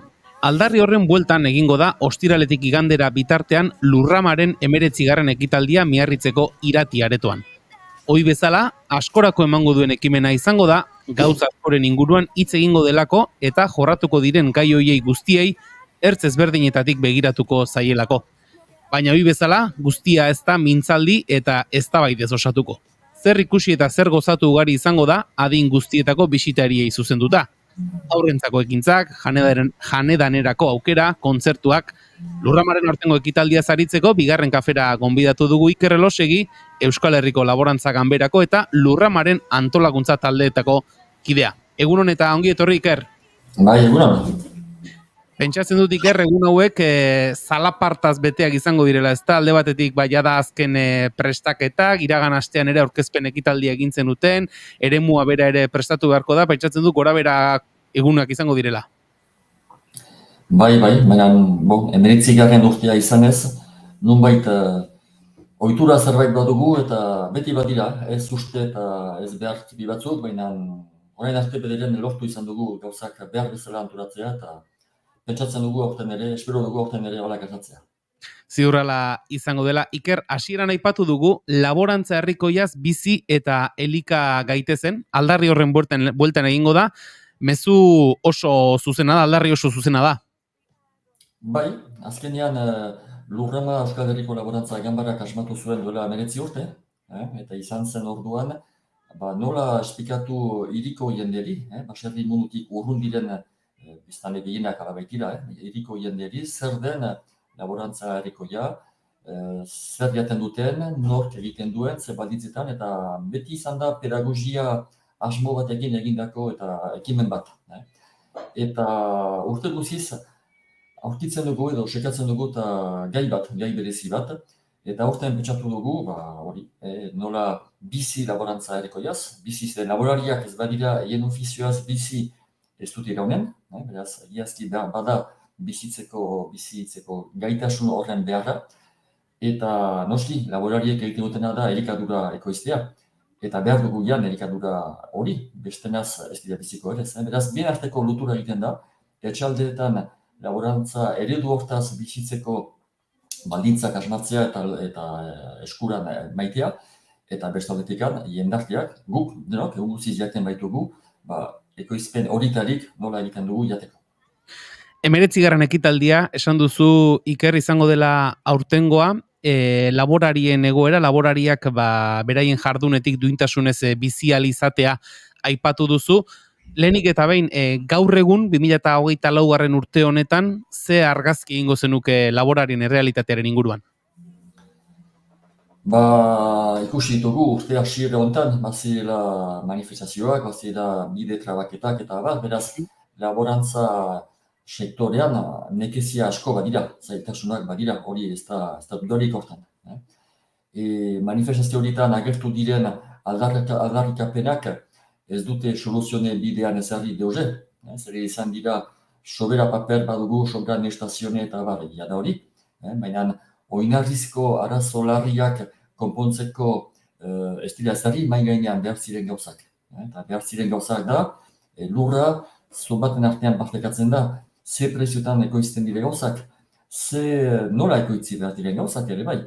Azkenean, eroa den sistema batean sartuak gira eta laborariak ere bai. Hau da, gero eta handiago, gero eta produktibistakoa bilakatzea, horrek sortzen dituen arazo guztiekin. Eta urda nego ontako eta manifestazio eta gauza horietan, gai horiek ez dira mai gainean ezartzea lortu, eta beraz, bide berdintsuan ikusten dugu abiatzen eta laborantza politikak eta beraz, hortarik zaitasunak badira, baina berbada argituko zirezte, baina gure laborantza herrikoian ari diren jendeen ganik, nik asko entzun dut laborarien partetik, eranez, gehiago sofritu dugu dura bi urte idortearen ondorioz, ez eta urten. Eta nunbait laborantza herrikoian ari diren etxaldeetan, naiz eta ez izan beti erresa, eta naiz eta irabaziak ez aski izan duinki bizitzeko eta bar, baina bada sensazione bat, hobekio ateratzen iragu, beste industrializatua den laborantzaz baino, lasaiako gaude edo hobekio, beraz, hor bada zerbait. Eta bada zerbait, eta hori guetako oso garrantzitsua da, azkenean laborantza herrikoian diren etxalde horiek bihar segidezaten, bizirik segidezaten, eta ez daitezen eror, eta hori da erronka bat. Iker, laborantza herrikoia eta industria laborantza edo bereizi dituzu, zentzu horretan aipatu duzu, aurten izan direla, manifestaldiak urte hasieran, protesta ekintzak ere bai, baina fruitu gehiegirik eman ez dutenak, eta gero aipatu duzu baita ere, badagoela ez, hor ez dakit, askotan aipatzen den kontzeptu hori, ez dakit, garapena edo dena dela korren izenean, gurpil zoro batean sartuta bezala gabiltzala, zentzu horretan, laborantza herrikoiak baditu akaso iraunpenerako, edo ez dakit, nola azaltzen dizudan, laborantza herrikoia akaso ez dago gurpil zoro horren, ez du alako menpekotasunik laborantza industrialak baino zentzu horretan baduzu akaso tresnaren bat zuek gurpil zoro horretatik kanpo iraunalizateko, ez dakit azaldu nahi zen. Bai, uste du baietz, zeren gurpil zoro hontan gauza asko daude. Bada klima aldaketa, bada kapitalismo liberal honek sortzen duen, erosten aldut, beraz erosten dut, eta enerosketak beste guziak hiltzen baditu, berdintza honek erosial izan dut. Logika hori. Eta logika horren ondorioz, azkenean, normala irutzen zaigu guk hemen jatea, ez dakit nik, Txinan egindako zaintxuriak, edo Kenian egindako lekak, edo orain, ez orain ez behan dura hilabete batzuk, Txilen edo Zelanda berrian egindako kiwiak. Edo, orain hartan, edo abenduan, marrubia jatea edo tomateak. Hori baino egoera astuagorik ez dago. Eta laborantza herrikoiaren printzipioetan bada, ez, egoizten dugu eta jaten dugu, sasoiko gauzak. Hori da gure dozuen edo nire aitatxi eta amatxi eta horien bizimoldea hori izan da. Eta arras cambiatu da oso hamarkada gutitan. 3 hamarkadetan beste gurpil zoro batean erori dira konsumoren eta erokeri hortan. Beraz, laborantza herrikoiak baditu printzipio batzuk. Eta printzipioak dira, baliaditzagun hainitzak diren baliabideak, eta iparraldeko laborantzak baliatzen du asko belarra bakarrik azten da hemen, ez dago onkailurik beharrik, ez da horreztatu beharrik, bada behar den duzia. Guk ez dakigu belarra jaten, baina argiek edo behiek eta horiek badakite, eta baliaditzagun behi edo argi horien ekoizpenak gure erikaduraren dako. Laborantza herrikoiaren printzipioetan da, ahal bezain guti baliatu behar ditugu urriak diren lehen gaiak. Petrolioa eman ezagun, ahal bezain guti. Beraz, hainitez hobe da, gure kabalea joan daitezen gure ganadua joan dadin alorretarat, belazetarat, belarriatera, ez eta gu traktorre batekin joan belarmira eta arditegirat eta maitea. Etxemplu batzu dira baina erraiteko, egiazki laborantza herrikoiaren printzipioetan badira, oinarrizko eta pausu batzuk, guztiz, aipatzen dituen liberalismoaren edo mundu mailako merkatu ero hortatik ateratzen direnak. Eta frogatua da, eta badakigu, eta sunitzen dugu, eta ikusten dugu, laborantza herrikoian diren etxaldeetan, klima aldaketa jasaiten dute, noski baietz, baina behar bada ez dutelako dependentziarik. Etxemplu bat, etxaldeetan autonomia garatzen delarik, autonomia nahi du, erabakitzeko autonomia, baina baita ere, ganaduak edikatzeko. Ganadua ainitza aipatzen dut hemen, gure errealitate hori baita, Ipar Euskal Herrian. Zuen ganadua edikatzeko Chicagoko bursan erabakitzen den prezioen arabera erosten baitu zute gauzak, izorratua zaudete. Bukatu, hitz hori bariatzea. Ez zuzute bainarik, ez zuzute ezer erabakitzen aldiz, etxaldean autonomiaren autua egin baduzute, luzerna, alpalpa edo soia edo alako gauzak eginez, posible duzute autonomia garatzea, haunditzea pixka bat. Beraz, autu personalak dira horiek, etxaldetakoak, eta gero badira autu politikoagoak, laborantza politikak egiten dituztenak, eta autu personalak ere bai, guk, gure hauak hor, eta entzuten gaituzten guztiek, egun guzti jaten dugu. Eta egun guztiz jaten dugu den arabera, lagunduko dugu, edo diru emanen dugu laborantza industrial ero horri, edo emanen dugu dirua, laborantza herriko jaz, bizien duten jenderi. Eta hori egun guztiko autuak dira. Iker, aipatu duzu, ohitu garela, azken urteetan, garaikoak ez diren produktuak, urte osoan gure saltokietan eta ikustera, hasieran ere aipatu duzu, Lurramaren helburua 19 urte hauetan izan dela ez, laborarien egoera hirira eramatea eta erakustea, zein den laborarien errealitate hori, zentzu horretan, helburu horretarako bidean, Lurrama hirira eramateak akaso horretarako ere balio du, esan nahi dut, orain aipatzen ari zaren errealitate hau, hirira eta hirian bizi direnei erakustea eta jende horrek pentsatzea, ez dela normala, esaten duguna ez, garaitik kanpoko produktuak urte guztian, komatxo artean normaltasunez gure saltokietan ikustea.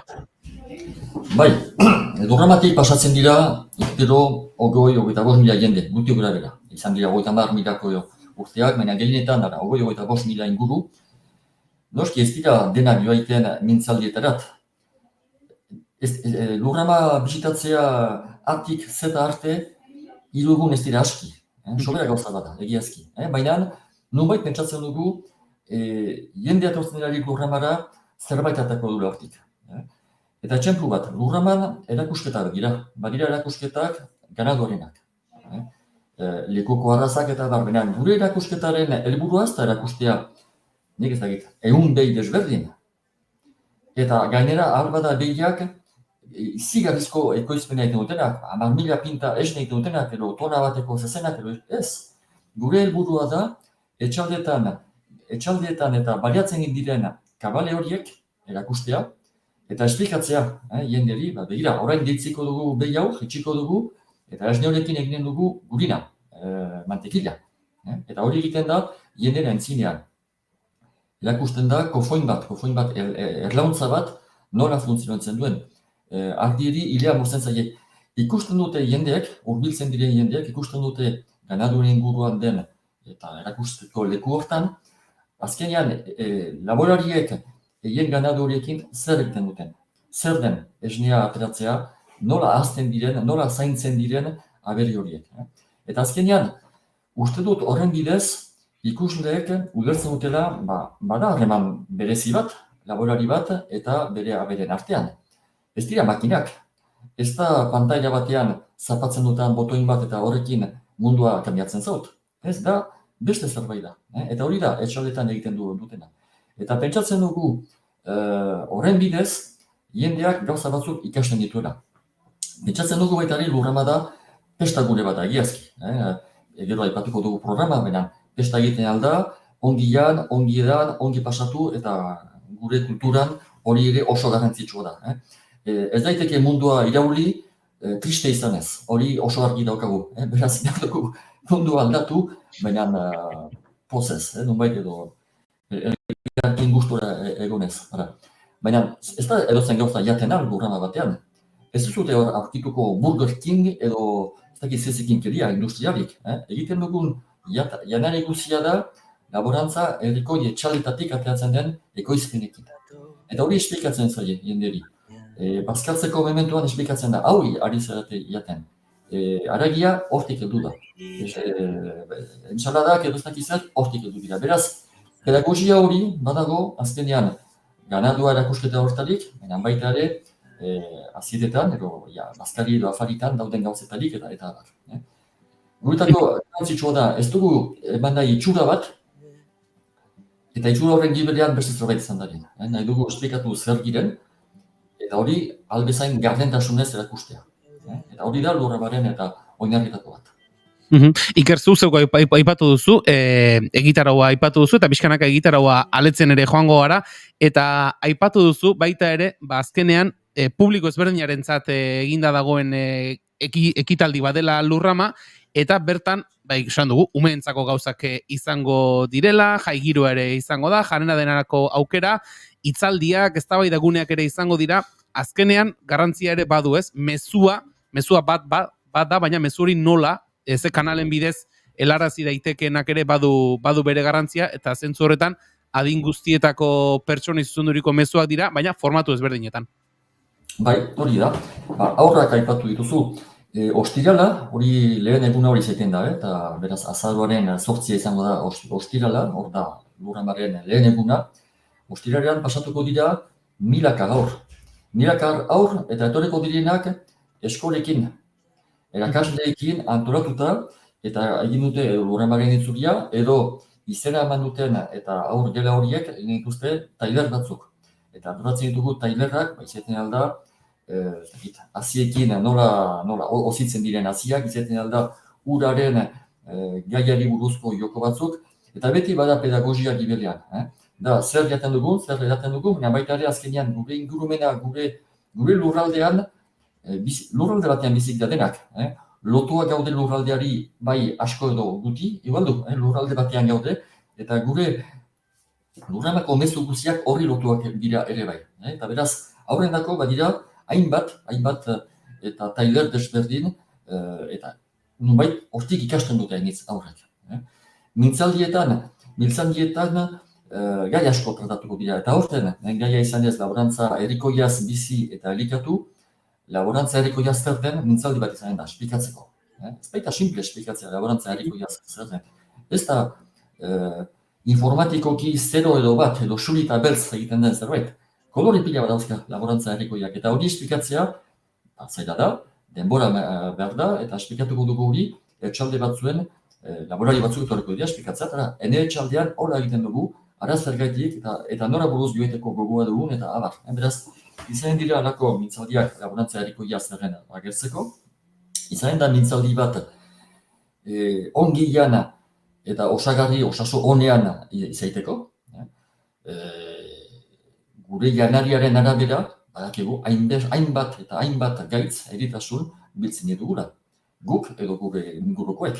Eta hori egiazko arazola larri bada, eta hori beraz tratatuko dugu alako zere batean, mintzaldi batean. Aurten biziki tratatuko duguna izanen da elikaduraren segurtantza sozialaren asmoa. Bada urte asko, eta Frantziako estatuan, eta Ipar Eskualdean ere bai, ari direla, jende batzuk pentsatzen, behar da atera nunbait elikaduraren gaia merkatutik. Eta konkretuki nola egiten alda. Ez bidea gai asmatzeko, lurralde batean, talde batean, azkenean, diru bat emaiten zaie pertsona bakoitzari, hainbeste euro hilabetean, sano bat erosteko. Eta hori, badira esperientzia, nahiko garatuak direnak Montpellier aldean edo Bordalde aldean, eta badira batzuk garatzen ari direnak hemen Ipar Euskal Herrian, eta hori buruz ere izanen dira tailer batzuk eta mintzaldi batzuk. Gai hori, gero eta indar handiago hartzen ari da, eta pentsatzen dugu, posible da, amesten dugu hasteko, mendiko batzuetara, izaitea egiazki, sekurantza sozial bat elikadurari buruz. Eta ez da maitea 100 euro hilabeteka pertsona bati nahi duen jatekoa erosteko. Baizik, 100 euro maitea egunta berretan arriko du zemakia, hilabeteka pertsona bati laborantza herrikoiaz Etxalde, modelo eredu hortatik ateratzen den elikagaiak erosteko.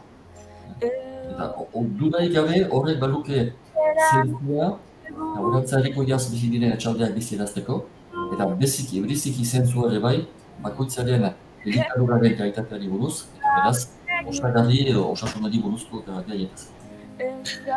Hausnarketa, esan? Ez, egiten dugu beste mintzaldi bat, oso ongi hori teoria da, eta non erosten dut.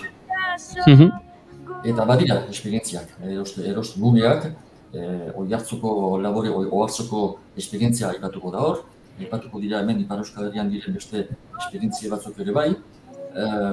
Badakigu, ez dela izanen, jende bakoitza ez da joanen etxalde batean erostirat bere janaria. Beharko ditugu beste antolaketa batzuk aurkitu, asmatu. Baina badakigu baita ere, eta nora ditzen duzu horiek eta eros gune erraldoi horien sistema horrek ez du laborantza erikoiari ez dio bat ere honik egiten. Hori da laborantza industrialaren eta ondorio zuzena. Eta beharko dugu sistema hori arrolde aldatu. Narbada utzi beharko da, ez dakit. Zinez hor badago egiazko erronka bat, non erosten ditugun gure elikagaiak eta. Iker, elosegi, hausnarketa oso interesgarriak ari gara entzuten, egitaro baletzen ere ari gara, baina zoritxarrez irratian denborak ere agintzen du, eta amaitu aurretik, entzulei esango diegu lurrama.org webgunean badutela, Lurramaren aurtengo ekitaldiari buruzko informazio guztia, egitarau osoa ere bertan eskuragarri, eta zuri Iker, besterik gabe, mila esker, gaurkoan Lurramaren aurtengoaren ondinorakoak, eta laborantza herrikoiaren inguruko hauek kontatzeagatik, akaso, Lurrama zaratago ere besteko urte garai batean, gaiaren inguruan luz eta zabal aritzeko modu ere izango dugu, baina asteburuari begira, ostiraletik igandera, Miarritzeko irati aretoan egingo den Lurrama ekitaldi hau, ondo joan dadila, eta esaten duguna, helarazi ditzazuela zuen mezuak, aldu zuen modurik egokienean. Bireska ongi bat, eta ongi etorri Lurramara beraz. Ondo izan, Iker. Alea, jo.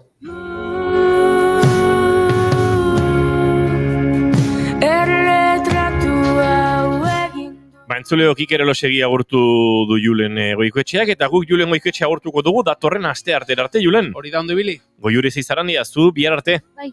Eta entzuleok plazar baduzue, bihar goizeko 10:05 hemen izango gara, orain informazioaren txanda, hemen naiz irratian. Ondo izan? Ta nire antza hundia du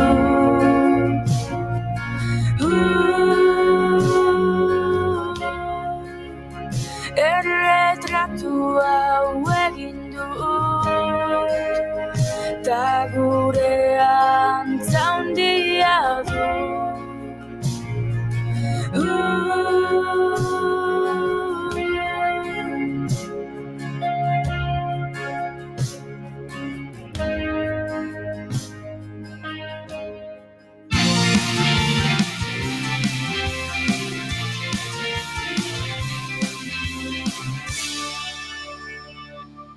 Keep calm and bigarren kafea.